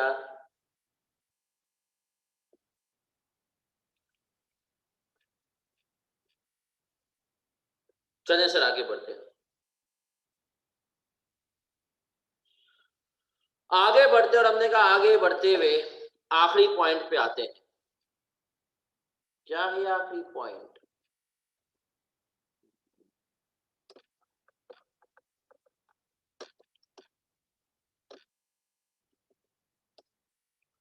आखिरी पॉइंट है property lease to another entity under a finance lease. अगर आप लेसर है और आपने अपनी प्रॉपर्टी एक और एंटिटी को फाइनेंस लीज के मुताबिक लीज कर दी है, तो फिर आया आपने कह दिया कि वो भी इसके स्कोप से बाहर है। क्या हम क्लियर हैं यहां तक कि सर 5 तरह की प्रॉपर्टीज इसके स्कोप से बाहर है? 5 तरह की प्रॉपर्टीज, प्रॉपर्टीज की जब हम बात कर रहे हैं, एक मिनट नमना, तो हमने कहा सर वो बाहर है। पहले हमने बात की वो प्रॉपर्टी जो आप अपने बिजनेस के यूज कर रहे हैं, फैक्ट्री बिल्डिंग, ऑफिस बिल्डिंग। फिर हमने कहा वो प्रॉपर्टी जो आप मलिक रियाज है और आप बना बना के बेच रहे हैं, वो भी आईएएस को अप्लाई मारो। और के लिए बना रहे हैं तो आप IFRS 15 अप्लाई करेंगे, इसके स्कोप से बाहर है। फिर हमने कहा ऑनर्ड ऑक्यूपाइड प्रॉपर्टी, वो प्रॉपर्टी जो आपने या आपके एम्प्लॉइज ने खुद ऑनर ने या उसके एम्प्लॉइज ने फ्री ऑफ चार्ज या कोई मंथली रेंटल वगैरह के थ्रू आपने एक्वायर की हुई है, उनको आपने मंथली रेंटल पे अपने एम्प्लॉइज को दी हुई है, या आप खुद रह रहे हैं उस प्रॉपर्टी के अंदर फ्री ऑफ चार्ज, एम्प्लॉइज से भी कोई चार्ज नहीं ले रहे, वो भी इसी के अंदर आएगी। वो भी इन्वेस्टमेंट प्रॉपर्टी नहीं है, वो भी आपको बिजनेस के लिए ही फायदा दे रही है। और आखिरी पॉइंट था कि अगर आपने किसी को प्रॉपर्टी फाइनेंस लीज के अंदर दे दी है तो भैया ये भी प्रॉपर्टी इन्वेस्टमेंट प्रॉपर्टी नहीं हो सकती। Investment property can never go on finance lease. Sir 5 तरह के एक्सक्लूजन है और ये पेपर में बड़ी क्रिटिकल हो सकती है, सही है सर, ये दिमाग में रखना। लेकिन सर क्या बस यही है इसके स्कोप में? नहीं। अब सर और आगे बढ़ना, बड़े गौर से सुनना। अब कुछ सिनेरियोज रखूंगा आपके दिमाग में, कुछ सिनेरियोज। दो बड़ी इंपॉर्टेंट चीजें हैं जो कि हमने कहा सर कनेक्टेड इसके स्कोप से ही है। यहां तक क्लियर हो तो लिख दो एक दफा सीसी, ताकि मैं बढ़ जाऊं आगे।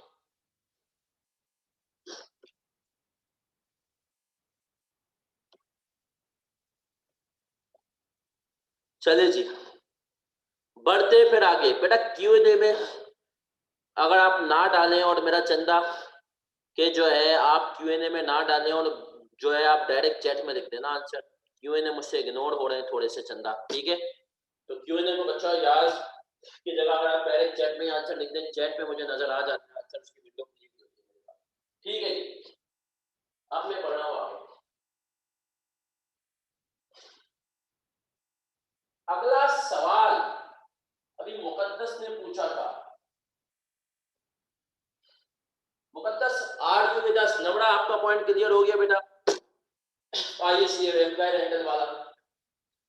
अब हमारे मुकद्दस ने एक चीज पे पहले जंप कर ली थी, इसकी आदत है बचपन से, ये ऐसा ही है FR2 के जमाने से, चीजों को जल्दी जल्दी जंप कर देता है। सर आते हैं, सर मुझे बताएं जल्दी से। किससे बताएंगे? जल्दी से।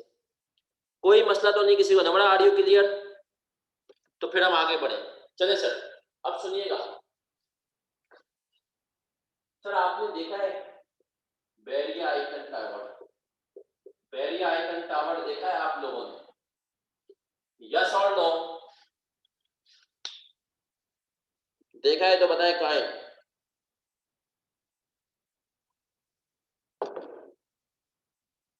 कहां है? ये देखिए बैरिया टाउन, अल्लाह वाली चौरंगी चंदा। हमने कहा अल्लाह वाली चौरंगी पे मैकडोनल्ड के साथ एक आप देखेंगे एक बिल्डिंग के साथ एक जो मतलब जैसे ही तारीफ पे बड़ी सी बिल्डिंग है जिसके अक्सर आप अगर अल्लाह वाली चौरंगी के सिग्नल पे खड़े हो तो उसके ऊपर अक्सर ऐड वैड चलते रहते हैं, है ना सर? कभी मायरा खान आ रही होती है, कभी कौन आ रही होती है, सही है सर?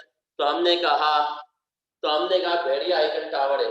कितने फ्लोर है भाई उसके तरह मुझे बताओ, कितने फ्लोर है?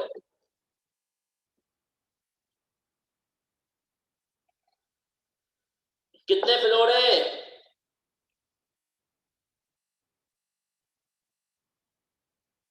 23 फ्लोर है। मुझे बताओ जल्दी से यार, कोई एक बंदा तो होगा, नहीं पता चले हम तुक्का लगा लेते हैं। 23 फ्लोर।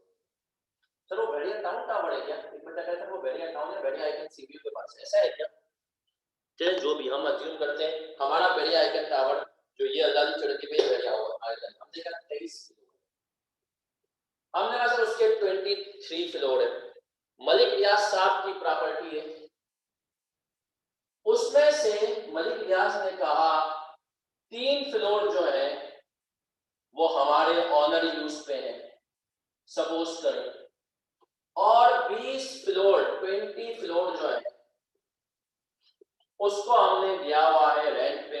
अब उसमें ऑडिट फर्म्स भी हैं, तो उसमें फूड पांडा का ऑफिस भी है, और उसमें हमने कहा क्या कुछ है।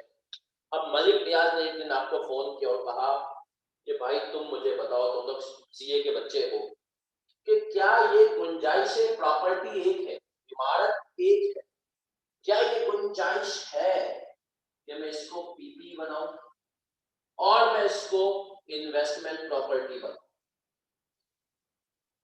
क्या इजाजत दोगे मलिक रियाज को? क्या कहती है लॉजिक?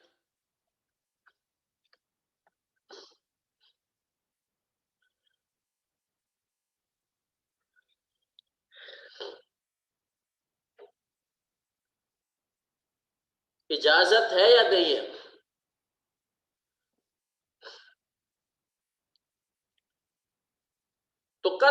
पहले अपने दिमाग से पूछो, तुम देखो कि आप फिर बस आगे जाके तुम लोग आईएएस बना सकते हो नहीं बना सकते। यस सर, इजाजत है। हमने सा कहा कि अगर बहरिया आइकन टावर है तो उसकी तो भैया इजाजत है। क्या कह रहा है, आए पढ़ते, समरी के थ्रू ही पढ़ते। पार्शल ऑन यूज, क्या कह रहा है ये शख्स हमसे, if the owner uses part of the property for its own use and part to earn rentals or for capital appreciation, and the portions can be sold or leased out separately under a finance lease, they are accounted for separately. The part that is rented out is investment property. If the portions cannot be sold or leased out separately, the property is investment property only if the owner occupied portion is insignificant. अब बड़े गौर से सुनना, मैं आपको दूसरी example पर लेकर के आ रहा हूं। पहली चीज, पहला जो बुलेट है वो तो आपको क्लियर है ना सर। अब हमने कहा अगर पोर्शंस को आप बेच नहीं सकते हो, लीज सेपरेटली नहीं कर सकते हो, तो आप इसको इन्वेस्टमेंट प्रॉपर्टी तब कहोगे जब ऑनर का जो पोर्शन है वो इनसिग्निफिकेंट हो। अब एग्जांपल देता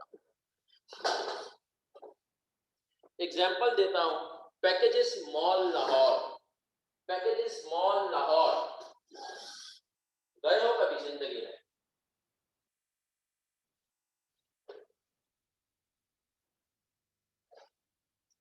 अच्छा मॉल है सर, मैं उस ग्रुप के अंदर जॉब कर चुका हूं। सही है सर, पैकेजेस मॉल लाहौर में मैं उस ग्रुप के अंदर जॉब कर चुका हूं, तो मुझे थोड़ी बहुत उसकी इनसाइट है उस कंपनी के अंदर भी, बट थोड़ा बहुत है।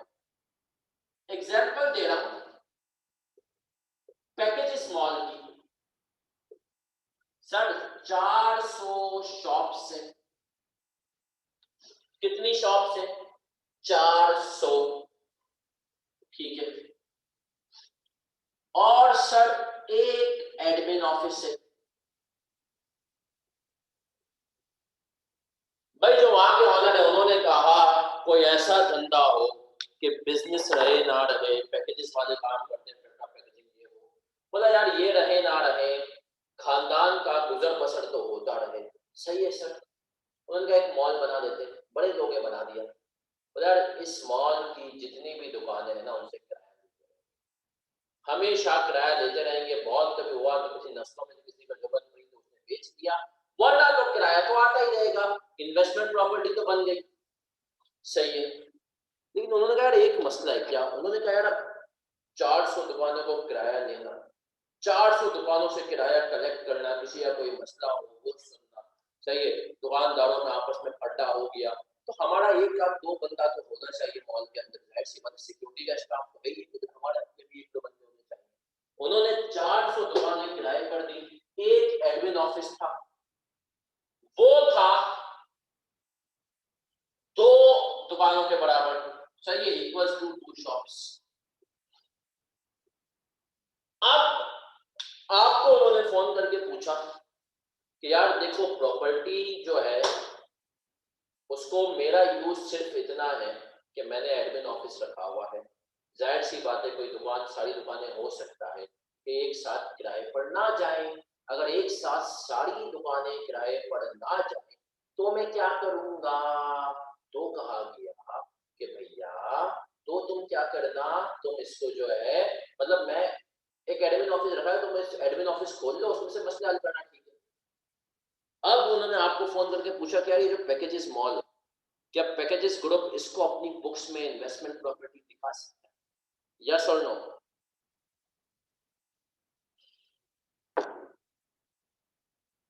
या आप कहेंगे नहीं सर ऑनर यूज कर रहा है तो नहीं आएगा, ऑनर ऑक्यूपाइड दिखा सकता है? यस और नो?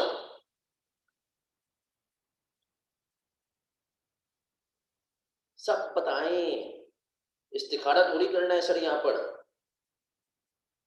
जी सर दिखा सकता है, क्योंकि ऑनर ऑक्यूपेशन का जो वो है वो क्या है सर, हमने कहा बहुत ज्यादा इनसिग्निफिकेंट है।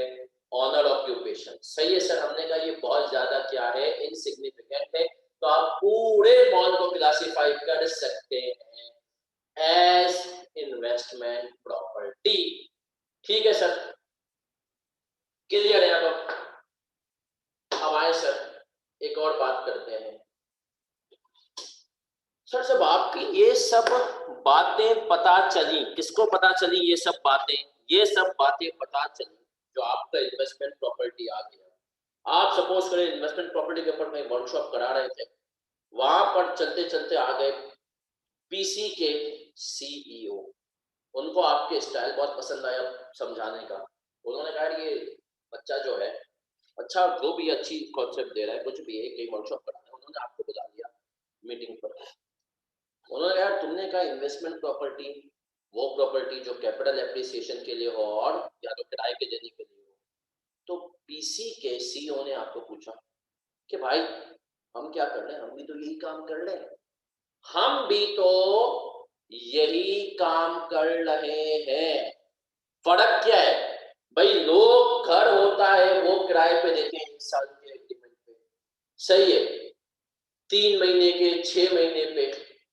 हम जो है एक एक दिन के जो है किराए पर होटल के रूम्स दे रहे होते हैं, लेकिन तुम देख लो हमारे रूम में भी फुल ऑक्यूपेंसी चलती है, हराम है कोई एक दिन भी जो है रूम एक रूम भी खाली हो। तो अफेक्टिवली तो हमारा भी होटल पूरा साल किराए पर लेता है, पूरे घर भी किराए पर लेता है, तो हम भी तो इन्वेस्टमेंट प्रॉपर्टी होने चाहिए, हम भी तो इन्वेस्टमेंट प्रॉपर्टी। उनका सवाल वैलिड है। उन्होंने कहा भाई अगर किराए पर देने वाली प्रॉपर्टी को तुम कह रहे हो इन्वेस्टमेंट प्रॉपर्टी, तो हम भी तो इन्वेस्टमेंट प्रॉपर्टी होनी चाहिए। तो आप उनको क्या जवाब देंगे? आप अच्छा एक सवाल सर, आप होटल बेचने, उन्होंने कहा नहीं मैं कसम खाता हूँ, उसने कहा मैं तो थक गया हूँ इस बिजनेस से, मैं तो अमेरिका चले जाऊंगा। पीसी के मालिक ने आपको कहा मैं हम जो है ये होटल बेच भी देंगे 1.5-2 साल में, चल ये भी मेरा तुझसे वादा है, लिख के दे रहा है। उसने कहा नहीं बच्चे तुम्हारी सर कलम कर देना, आप बताओ। तो सर यहां पर हमने कहा आईएएस पीसी वाले तो गले पड़ गए, क्या करें? आईएएस ने कहा रुको जरा सब्र करो। अब आईएएस ने कहा, क्या कहा? रुको जरा सब्र करो। आईएएस ने कहा एक हम क्लॉज दे देते हैं, प्रोविजन ऑफ सर्विसेज के नाम से। फिर उसने कहा services are insignificant, services are insignificant. Example भी दिया इसने, मेंटेनेंस, ठीक है जी, जैसे कि मेंटेनेंस सर्विसेज। और क्या एग्जाम्पल दे रहे हो? IAS and security services. IAS ने कहा ये एग्जाम्पल है मेंटेनेंस एंड सिक्योरिटी सर्विसेज। दूसरी उसने कहा सर्विसेज आर सिग्निफिकेंट। हमने कहा आईएएस यहां क्या एग्जाम्पल दोगे?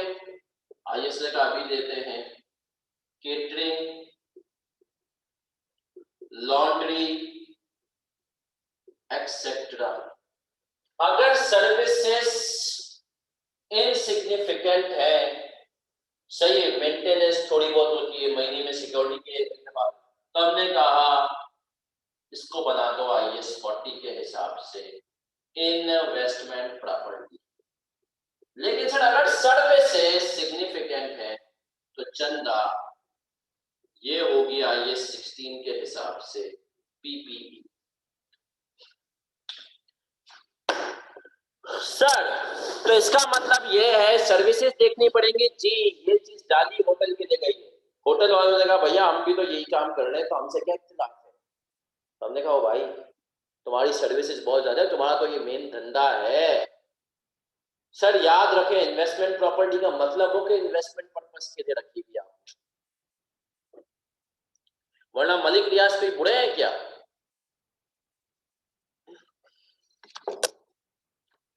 हमने कहा मलिक रियाज हमें थोड़ी कोई बुरे लगते हैं, मलिक रियाज तो मलिक रियाज है।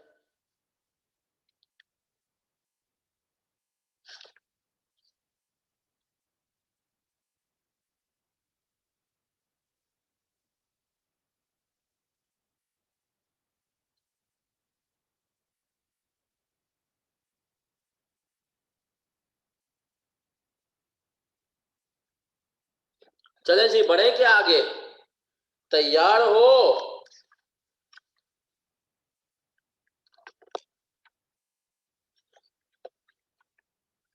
तैयार हो तो लिखो, बोलो तैयार हैं। क्लियर हो गए हो? तो सवालात की तरफ बढ़ना है चंदा। नहीं मेरा बच्चा, आज क्लास वैसे भी लेट शुरू हुई है।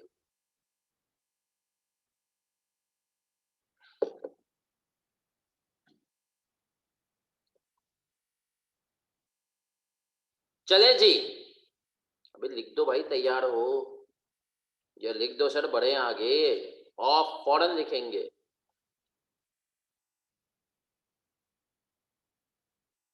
चले सर, ये पढ़ते हैं हम। क्या कह रहा है ये आदमी हमसे?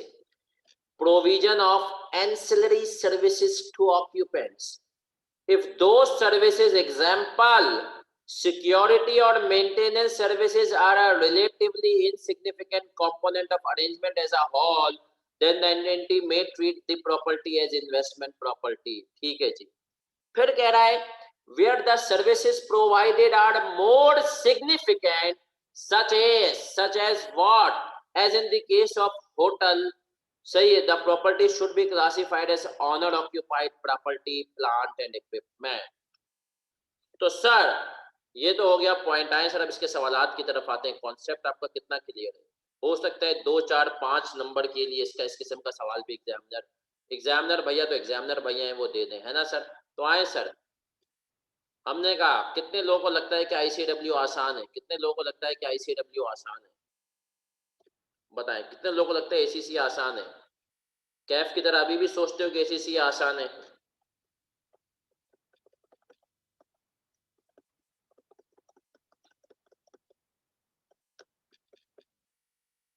चले सर,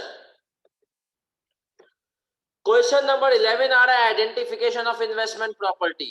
अभी पता चलेगा कितना आसान है सर। आए आए आए, हमने कहा 11 पे आते हैं। Question number 11, do the buildings referred to in A to D above classified meet the definition as of investment property? क्या ये जो इमारतें हैं ऊपर ए से लेकर डी तक, क्या ये इन्वेस्टमेंट प्रॉपर्टी की डेफिनेशन को मीट कर रही है? हमने कहा अभी बता देंगे भाई क्या पोजीशन है।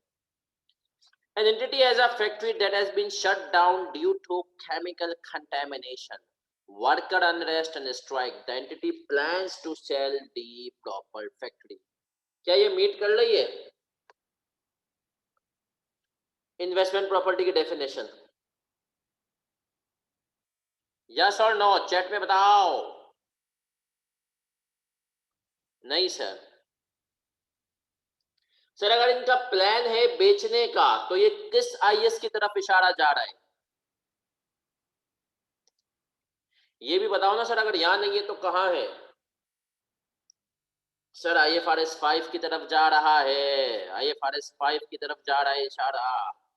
सही है सर, आईएफआरएस 5। ओके जी, चले जी। An entity has purchased a building that it intends to lease out under an operating lease। ये तो बहुत सिंपल है। क्या है सर, ये मीट कर रही है? यस सर, ये मीट कर रही है। सी में आते हैं, मुस्कुराते हैं। An entity has acquired a large scale office building with the intention of enjoying its capital appreciation rather than holding it empty। The entity has decided to try to recover its running cost by renting the space to make the। हमने कहा एक large scale office building थी और हमारा नियत भी capital appreciation की थी, लेकिन अब हमने कहा इसको खाली के जगह अच्छा है किराया मिले। सही है भाई। To make the building attractive to potential customers, the entity has fitted the spaces out as small office units, complete with full-scale telecommunication facilities and offer reception, cleaning, loudspeaker system, and secretariat services। सही है sir. expenditure incurred in fitting out the office has been a substantial portion of the value of the building. एक building है sir, ये तो हमने कहा Cowork space बना दिए हो तुम, कोवर्क स्पेस भी तो ऐसा ही होता है सर। तो क्या करेंगे सर, क्या हम इसको इन्वेस्टमेंट प्रॉपर्टी करेंगे? ये टेक्निकल है भैया।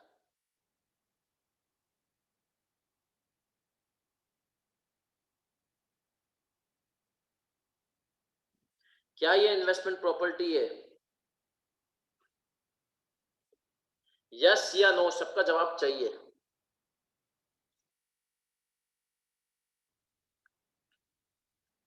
हाय उम्मत में इख्तिलाफ, इख्तिलाफ है उम्मत, बाइस रहमत। नहीं सर ये नहीं है, services are significant, insignificant services थोड़ी है। ये तो हमने कहा तुम्हारा बिजनेस है भाई, आपने एक बिल्डिंग ले ली, अब आपने कहा कोवर्क स्पेस बना दिए हो, कोवर्क स्पेस तुमने इसको बना दिया, अट्रैक्टिव बनाने के लिए तुमने जो यूनिट्स भी बना दिए स्मॉल, आपने टेलीकम्युनिकेशन फैसिलिटीज भी दे दी, इंटरनेट इंटरकॉम सही है, ये सब रिसेप्शन भी दे दी, आपने कहा रोज की रोज सफाई भी हम करवाएंगे, लाउड स्पीकर सिस्टम भी है, सेक्रेटेरियल सर्विसेज भी है। तो भाई सर्विसेज की नेचर जो है सिग्निफिकेंट हो गई, तो C is not an investment property. ठीक है सर। फिर कह रहा है an entity acquired a site, तो हमने कहा ए नहीं है, ए IFRS 5 की तरफ मूव हो रही है, बी है, और सी IAS 16 के अंदर आ जाएगी। डी पे आते हैं, an entity acquired site on 30 April 2004 with the intention of building office blocks to let after receiving what, हमने कहा after receiving permission, planning permission, construction started on 1 September 2004, was completed at a cost of rupees 10 million on 30 March 2005, at which point the building was ready for occupation. The building remained vacant for several months. Corona हो गया, लोग आए नहीं रहने, और entity incurred significant operating losses during this period. First lease was signed in July 2005 and the building was not fully let until 1 अप्रैल 2006। क्या करोगे, क्या करोगे?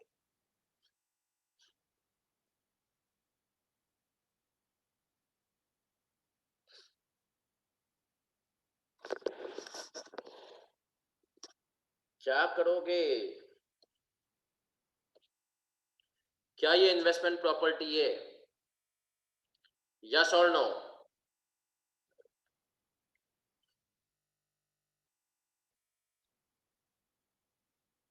यस सर, ये तो इन्वेस्टमेंट प्रॉपर्टी है। समरी में अभी तो पढ़े हो, बना रहे थे तुम इसीलिए, और अगर शुरू के थोड़े महीनों में किराएदार है नहीं, तुम्हारी तो इंटेंशन थी कि तुम किराए पर दोगे, अगर शुरू के थोड़े महीनों में किराएदार नहीं है तो कोई मसला ही नहीं, आ जाएंगे आ जाएंगे। तो हमने कहा इसका मतलब क्या है सर, ये तो हमारी इन्वेस्टमेंट प्रॉपर्टी क्लासिफाई होगी। सर ये जो लॉसेज हुए इसका क्या करेंगे, इसका मैं आपको बताऊंगा बाद में अगली क्लास में। आए सर क्वेश्चन नंबर 12 भी पढ़ते हैं। आए आए आए, क्या कह रहा है? तो हमने कहा सर 11 पूरा हो गया हमारा, सही है, आखिरी वाली भी इन्वेस्टमेंट प्रॉपर्टी है, तो ए नहीं है, बी है, सी नहीं है और डी है। फिर क्वेश्चन नंबर 12 पे आते हैं। How would you classify the following properties, इन प्रॉपर्टीज को कैसे जो है क्लासिफाई करोगे? You own a small apartment to rent out, मैं ऐसी कंपनी को जानता हूं जिनके अपार्टमेंट्स हैं, but your tenant goes bankrupt, you are looking for another tenant and during your search you used the apartment as your office, investment or owner occupied?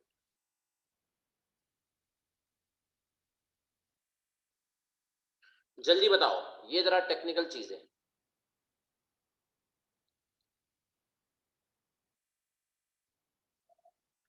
Sir सुनिएगा, चले मैं इसका आपको जवाब दे देता हूं मेरा चंदा। इसका जवाब है कि सर, इसका जवाब है, अच्छा सबके और जवाब आ जाए पहले।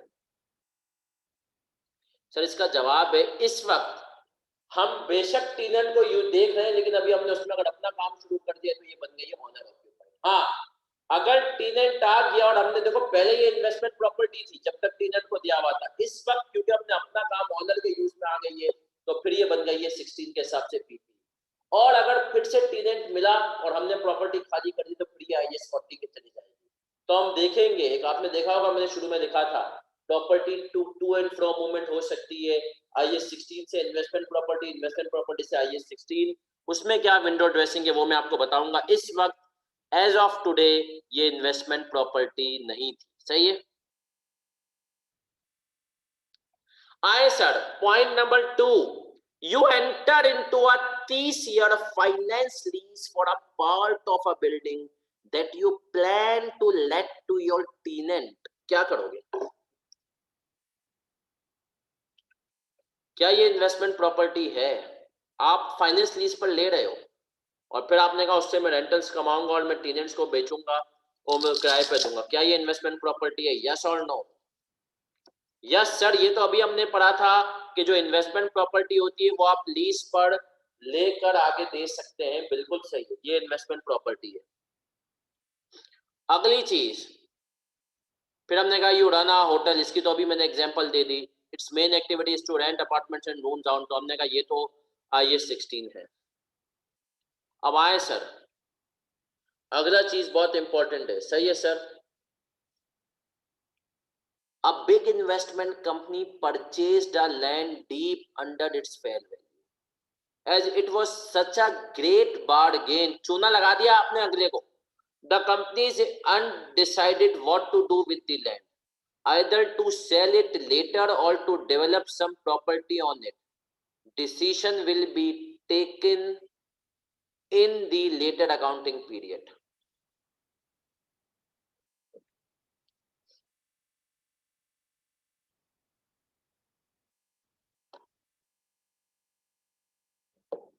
क्या करेंगे सर? अभी आपने जमीन ले ली, बहुत अच्छा सौदा था, बहुत अच्छा सौदा था, आपने ले ली जमीन। अब आपने कहा यार ये पता ही नहीं है कि हम इसका क्या करेंगे, लॉन्ग टर्म में अपने पास रखेंगे या निकाल देंगे। सर हमने कहा अगर लॉन्ग टर्म के लिए आपके पास रखने का इरादा है तो ये इन्वेस्टमेंट प्रॉपर्टी है। अपरेंटली लग भी यही रहा है कि ये इन्वेस्टमेंट प्रॉपर्टी आप सेल इट लेटर करेंगे। तो अभी हमने पढ़ा था ना सर समरी के अंदर, क्या पढ़े थे हम समरी के अंदर? देखो देखो देखो देखो, हमने सर समरी के अंदर पढ़ा था, क्या पढ़ा था? ये पढ़ा था land held for indeterminate future use. हाय, तो इसका मतलब ये है कि सर ये तो यहाँ पे क्लासिफाई हो गई। हाँ, अगर वो ये कहता ना शॉर्ट टर्म में हमारा बेचने का इरादा है, फिर हम इसको इन्वेंट्री भी कर सकते थे मेरा बच्चा। सही है सर, आगे बढ़ते हैं।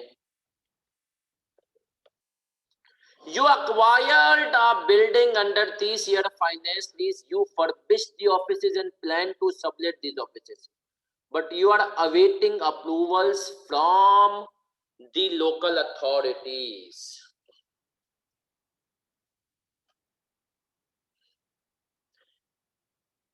नहीं सर, 4 के अंदर इन्वेस्टमेंट प्रॉपर्टी हम उसको क्लासिफाई कर देंगे, जल्दी बताएं। 4 का 5th में क्या करेंगे? 5th के अंदर सर इसमें और 2 में क्या फर्क है? 2 में आपने रिफर्बिशमेंट नहीं की थी, यहाँ पे आपने रिफर्बिशमेंट कर दी, बना दिया आपने थोड़ा सा, फिर आपने कहा अब मैं इसको सबलेट करूंगा। क्या करेंगे?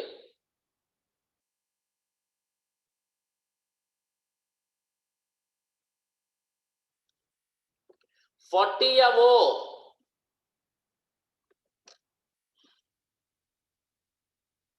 इन्वेंट्री हो गया। अमीन, हमने पढ़ा स्कोप में अगर एक कंपनी सेल और बेच ही करती रहती है तो वो है इन्वेंट्री। सर हमने कहा ये भी इन्वेस्टमेंट प्रॉपर्टी है। सर क्यों? खर्चा तो करना हो रिफर्बिशमेंट, तो क्या हुआ बेटा? सर्विसेज के साथ मसला है, अगर तुम साथ साथ में सर्विसेज बहुत अच्छी दोगे, ज्यादा सर्विसेज दोगे, सिग्निफिकेंट दोगे, तो फिर ये आपकी पीपी होगा। लेकिन अगर आपने कहा भाई मैंने प्रॉपर्टी फाइनेंस लीज कर ली और एक दफा इसमें खर्चा करा के अब मैंने कहा इसको किराए पर ही दे रहा हूं, तो ये बन गई इन्वेस्टमेंट प्रॉपर्टी। सही है सर, ठीक है जी। 6 में आते हैं। You own an office building with 50 offices, you use 30 offices for your own consulting business and you sublet 20 offices to tenants. इसका क्या करोगे? 6 पे सर क्या पूरी ऑफिस पीपी बनेगी या पूरी ऑफिस इन्वेस्टमेंट प्रॉपर्टी बनेगी?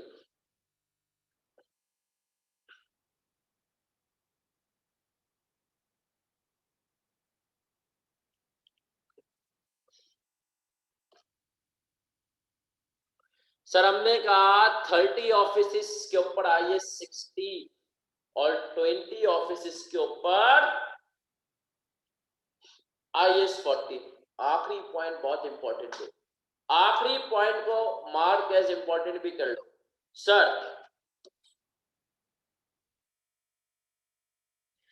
आखिरी पॉइंट में कह रहा है subsidiary owns a building that fully leases out its to parent. Subsidiary ने एक बिल्डिंग अपने पापा को, पेरेंट को दे दी लीज पर, ऑपरेटिंग लीज पर, ये अज्यूम करते दी हुई है। A parent company uses this building for own office space. क्या जवाब होगा इसका? कॉम्प्रिहेंसिव जवाब चाहिए, इसका बड़ा कॉम्प्रिहेंसिव जवाब चाहिए मुझे। कॉम्प्रिहेंसिव के वर्ड को मैं बहुत ज्यादा फोकस कर रहा हूं।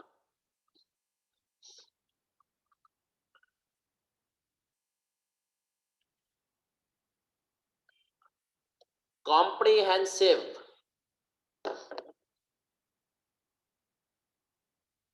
हाय मुकद्दस। ओके शाह फहद, ये आधा जवाब है। चले सर, इसका आप सबको कंसोलिडेशन का इरादा अंदाजा है क्या होगी ना सर? कंसोलिडेटेड अकाउंट्स पर जब आएंगे और गहराई में बात करेंगे, बट ये बात तो आप लोगों को पता होनी चाहिए कि सर कंसोलिडेटेड अकाउंट्स पप्पा की जिम्मेदारी होता है बनाना। उसका मतलब कई ये नहीं होता कि इंडिविजुअल अकाउंट्स नहीं बनेंगे, इंडिविजुअल अकाउंट्स में अकाउंटिंग उसी हिसाब से चलती रहेगी। सही है सर। कंसोलिडेटेड अकाउंट्स के अंदर हमने कहा अकाउंटिंग चेंज हो जाती है, वो पेरेंट इजाफी अकाउंट्स होते हैं। कंसोलिडेशन का कोई ट्रायल बैलेंस पीछे नहीं होता, कोई लेजर नहीं होता है, साल के साल हम बनाते हैं। तब हमने कहा सर इस केस में क्या होगा?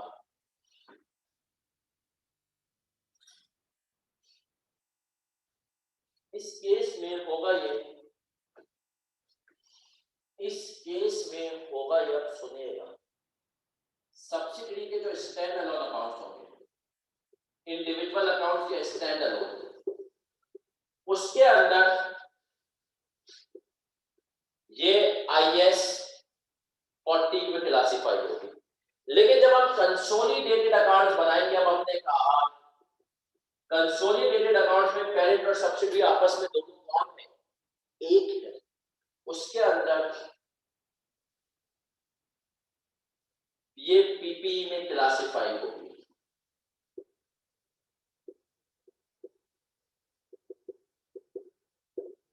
ठीक है सर। तो हमने कहा सब्सिडी की बुक्स में इन्वेस्टमेंट प्रॉपर्टी होगी, आप जब कंसोलिडेट करेंगे इसको इन्वेस्टमेंट प्रॉपर्टी से माइनस करना है, पीपी में ऐड कर देना है, ये काम करना है बस आपने। ठीक है सर।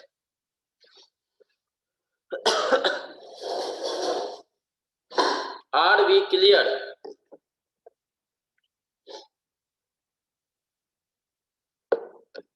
तो हमने कहा सर ये जवाब था इसका, और फोर्थ का आंसर वापस बता दें, अभी ऑफ नहीं, अभी एक और सवाल करेंगे। हमने कहा फोर्थ का आंसर ये है कि फोर्थ को हम इन्वेस्टमेंट प्रॉपर्टी क्लासिफाई कर सकते हैं। क्यों सर? हमारा इसको बेचने का इरादा भी, अभी हम इनडिटरमिनेट है फ्यूचर यूज के बारे में, तो हम इसको इन्वेस्टमेंट प्रॉपर्टी कर सकते हैं, कोई मसला नहीं सर। अरीब का एक सवाल आया है, सर अगर investment property fair value model पर है और पीपी कंपनी कॉस्ट मॉडल पर रखती है, फिर अरीब अभी हमने पढ़ाई नहीं फेयर वैल्यू मॉडल और कॉस्ट मॉडल क्या होता है, बट जिसको इन्वेस्टमेंट प्रॉपर्टी जो पढ़ चुका है उसके लिए जवाब है, तो भी कोई मसला नहीं, हम कंसोलिडेशन में एडजस्टमेंट करेंगे डेप्रिसिएशन की, कोई मसला नहीं है। ठीक है सर। तो ये तो हमने पढ़े सर, सवाल आए सर। अब हमने कहा सीए साउथ अफ्रीका पे भी जो जाते हैं वो भी तो हमारे दोस्त हैं। Okay sir.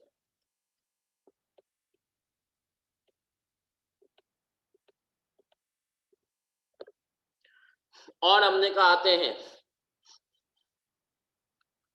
हल्के से सवाल आते हैं, क्वेश्चन नंबर 1 पढ़ते हैं.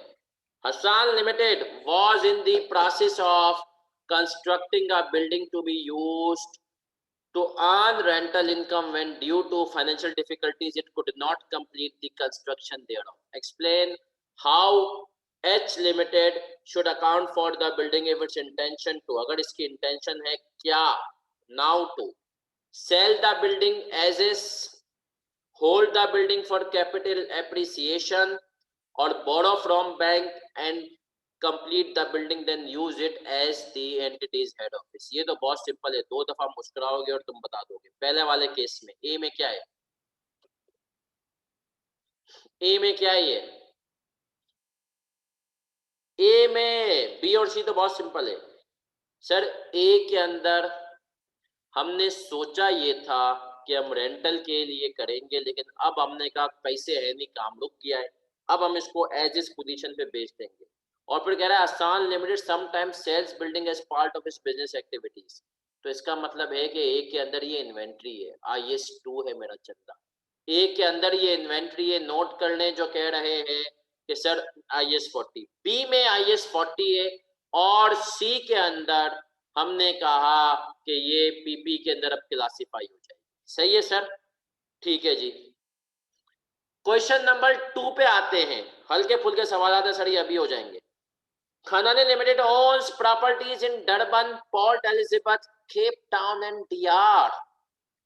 Explain how Khanani Limited should classify its properties in each of these areas, details of which are as follows. Durban, Khanani Limited owns 2 freestanding buildings on adjoining but separate sites in Durban, South Africa. One is used by Khanani Limited for admin purpose and other is rented to Ronaldo Mill Limited. तो हमने कहा पहली building admin purpose के लिए तो sir PP थे, दूसरी building हमने कहा इन्वेस्टमेंट प्रॉपर्टी. ठीक है. फिर कह रहा है Port Elizabeth, Khanani Limited owns a 20-story building in Port Elizabeth. It rents out 19 floors. Each operating lease includes the option to purchase. बोला हमने 19 फ्लोर रेंट पे दिए हुए हैं, लेकिन साथ में हमने एक ऑप्शन भी दिया है कि चाहो तो खरीद भी सकते हो, हमसे डीलिंग कर लेना. And uses the top floor as its head office. चलो इसका बता दो क्या होगा बी का. सर जो हेड ऑफिस यूज कर रहे वो तो 16 है, बाकी 19 फ्लोर का क्या करूंगा.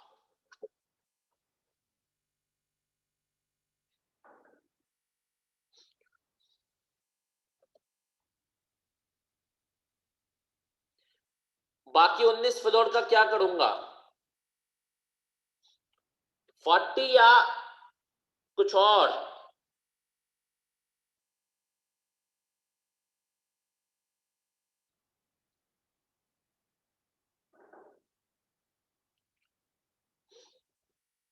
सर हमने कहा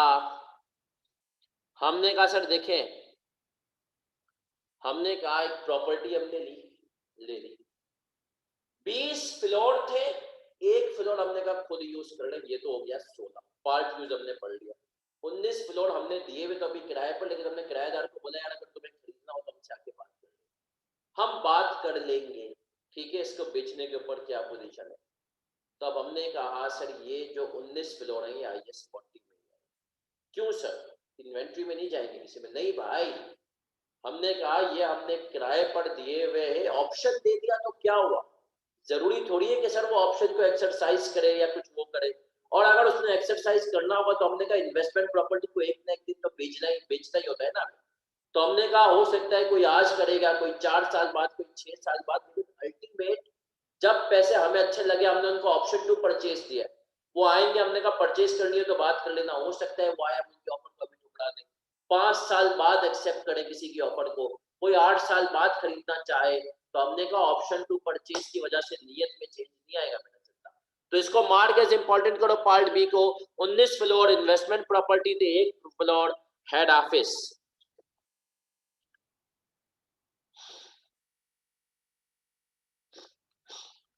क्वेश्चन 3 पे आते हैं.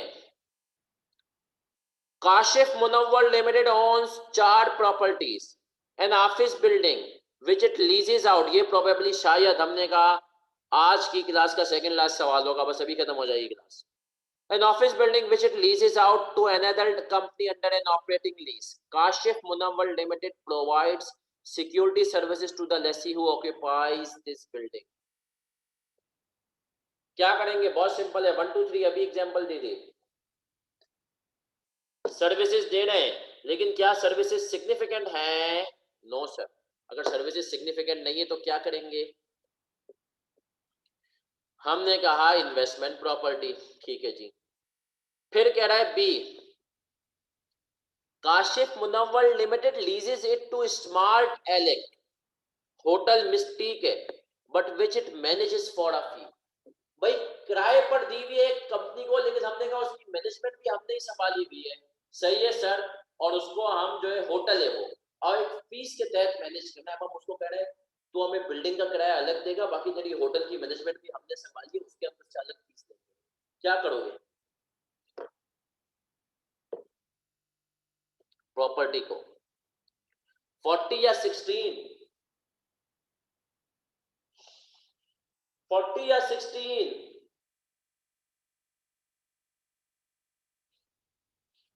सर 16। मैनेजमेंट हमारे पास है, धंधा कर रहे हैं, बिजनेस कर रहे हैं भाई यहाँ पे, चले जी। फिर कह रहा है hotel D Africa, Kashif Munawwar entered into an operating lease contract with a professional hotel management company. This contract provided for a fixed monthly rental with a 1% share in hotel profits, which is expected to be insignificant relative to the fixed rental. ये होते हैं sir south African लोग, है ना? क्या करेंगे? 40 या वो? जल्दी बताओ। 40 या 16? सबका जवाब चाहिए। क्यों इतनी सुस्ती में हो भाई? तुम लोग जो है कब से क्या कर रहे हो सर? अब मैं सुबह माशाल्लाह 9:30 बजे से क्लास ले रहा हूँ, पता है आपको? तो जवाब तो सब हमने कहा सर 40, इसका होंगे 40। क्यों सर? इनसिग्निफिकेंट पोर्शन है, जो कि हमने कहा 1% शेयर इन प्रॉफिट है। Hotel breezy, Kashif Munawwar Limited entered in an operating lease contract with a professional hotel management company. This contract provides for a fixed monthly rental with 50% voting regarding important decisions regarding the running of the hotel and 25% share in hotel profits, which is expected to be more significant than the fixed rental. क्या करेंगे? Significant है sir, हमने कहा ये तो धंधा बनता जा रहा है तेरा भाई। सही कह रहे हैं सर, IS 16 पर जाएंगे। चलिए सर आज की क्लास को यहीं पर रखते हैं, अगले जो सवालात हैं उसके लिए हमें मजीद कुछ चीजें पढ़नी पड़ेंगी। तो सर आज की क्लास को क्विकली रिवाइज करवाऊं तो हमने सर IS 40 के अंदर क्या पढ़ा? हमने IS 40 के अंदर पढ़ा कि भाई इसका ऑब्जेक्टिव क्या है। अगर कंपनी वो प्रॉपर्टी देना चाहे जो कि उसने किसी को किराए पर देनी, प्रॉपर्टी में सिर्फ लैंड और बिल्डिंग आएगी और कोई एसेट नहीं आएगा, किराए पर देनी है और लॉन्ग टर्म कैपिटल एप्रिसिएशन कमाना है, तो इजाजत है इन्वेस्टमेंट प्रॉपर्टी रखने की, इसने कहा बिल्कुल इजाजत है, इसीलिए तो क्या है। फिर हमने कहा स्कोप में, इसने कहा सबसे पहले स्कोप में से हटाओ, इसको हटाओ। इसने कहा एग्रीकल्चरल प्रॉपर्टी को हटाओ, जो तुमने बेशक किराए पर देने के लिए लॉन्ग टर्म एप्रिसिएशन के लिए दी हो, या मिनरल रिसोर्सेज को हटाओ, हमने काटा। फिर इसने और डेफिनेशन में चीजों को एक्सप्लेन किया। इसने कहा इन्वेस्टमेंट प्रॉपर्टी जरूरी तुमने आज खरीद ली हो सकता है तो फाइनेंस लीज करो, तुम्हारे पास भी आहिस्ते आहिस्ते करके इंस्टॉलमेंट पे खड़े हो आ रही, फाइनेंस लीज वाली प्रॉपर्टी को भी तो इन्वेस्टमेंट प्रॉपर्टी बना सकते हो। हमने कहा बढ़िया हो। फिर अब और आगे बढ़े, और आगे बढ़ते हुए हमने पढ़ा इसमें क्या क्या चीजें शामिल है। इसके अंदर सब चीजें शामिल है, वो लैंड जो कि तुमने ली इसी मकसद के लिए, किराए के लिए या लॉन्ग टर्म, वो लैंड जिसका भी तुम क्लियर नहीं हो क्या करना है, वो भी इसके अंदर शामिल है। फिर हमने कहा वो बिल्डिंग जो कि ऑपरेटिंग लीज पे दे रहे हो, वो बिल्डिंग जिसका अभी तक किराएदार नहीं मिला, और वो प्रॉपर्टी भी शामिल है जो तुमको लगता है कि लॉ तुम बना इसके लिए हो कि इन्वेस्टमेंट प्रॉपर्टी। जो चीजें शामिल नहीं है ना वो बहुत इंपॉर्टेंट है। पहली चीज ओनर ऑक्यूपाइड, वो जो तुम बिजनेस में यूज कर रहे हो वो शामिल नहीं है। दूसरी चीज हमने कहा मलिक रियाज, बना बना के प्रॉपर्टी बेच रहे हो, तुम्हारा काम ही ये प्रॉपर्टी बनाते हो बेचते हो, खरीदते हो बेचते हो, वो भी शामिल नहीं है। तीसरी चीज अगर तुम किसी और के लिए एज कॉन्ट्रैक्टर बना रहे हो तो भाई IFRS 15 लगा, यहाँ पे क्या है। चौथी चीज इंपॉर्टेंट थी, गेस्ट हाउस वाली एग्जांपल थी। गेस्ट हाउस है, ओनर खुद रह रहा है, ओनर ने एम्प्लॉइज को फ्री ऑफ चार्ज लिखवाया है या पैसे उनसे रेंट ले रहा है, वो भी शामिल नहीं है। आखिरी चीज हमने कहा वो प्रॉपर्टी जो तुम किसी को फाइनेंस लीज पर दे रहे हो वो मिलेंगे।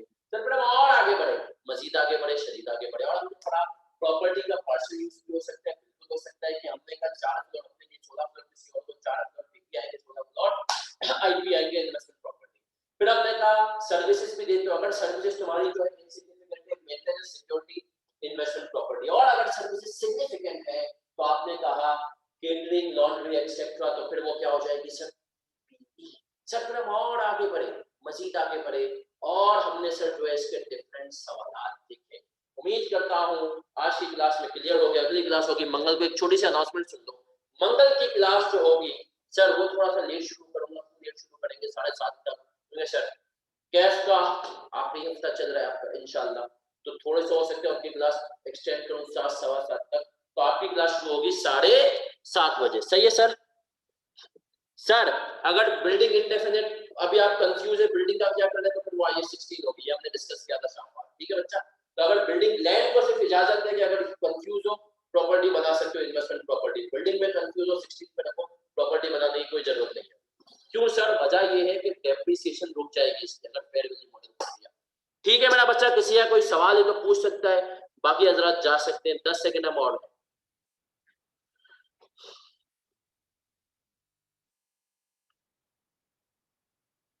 चलें जी, अपना ख्याल रखिएगा। अल्लाह हाफिज।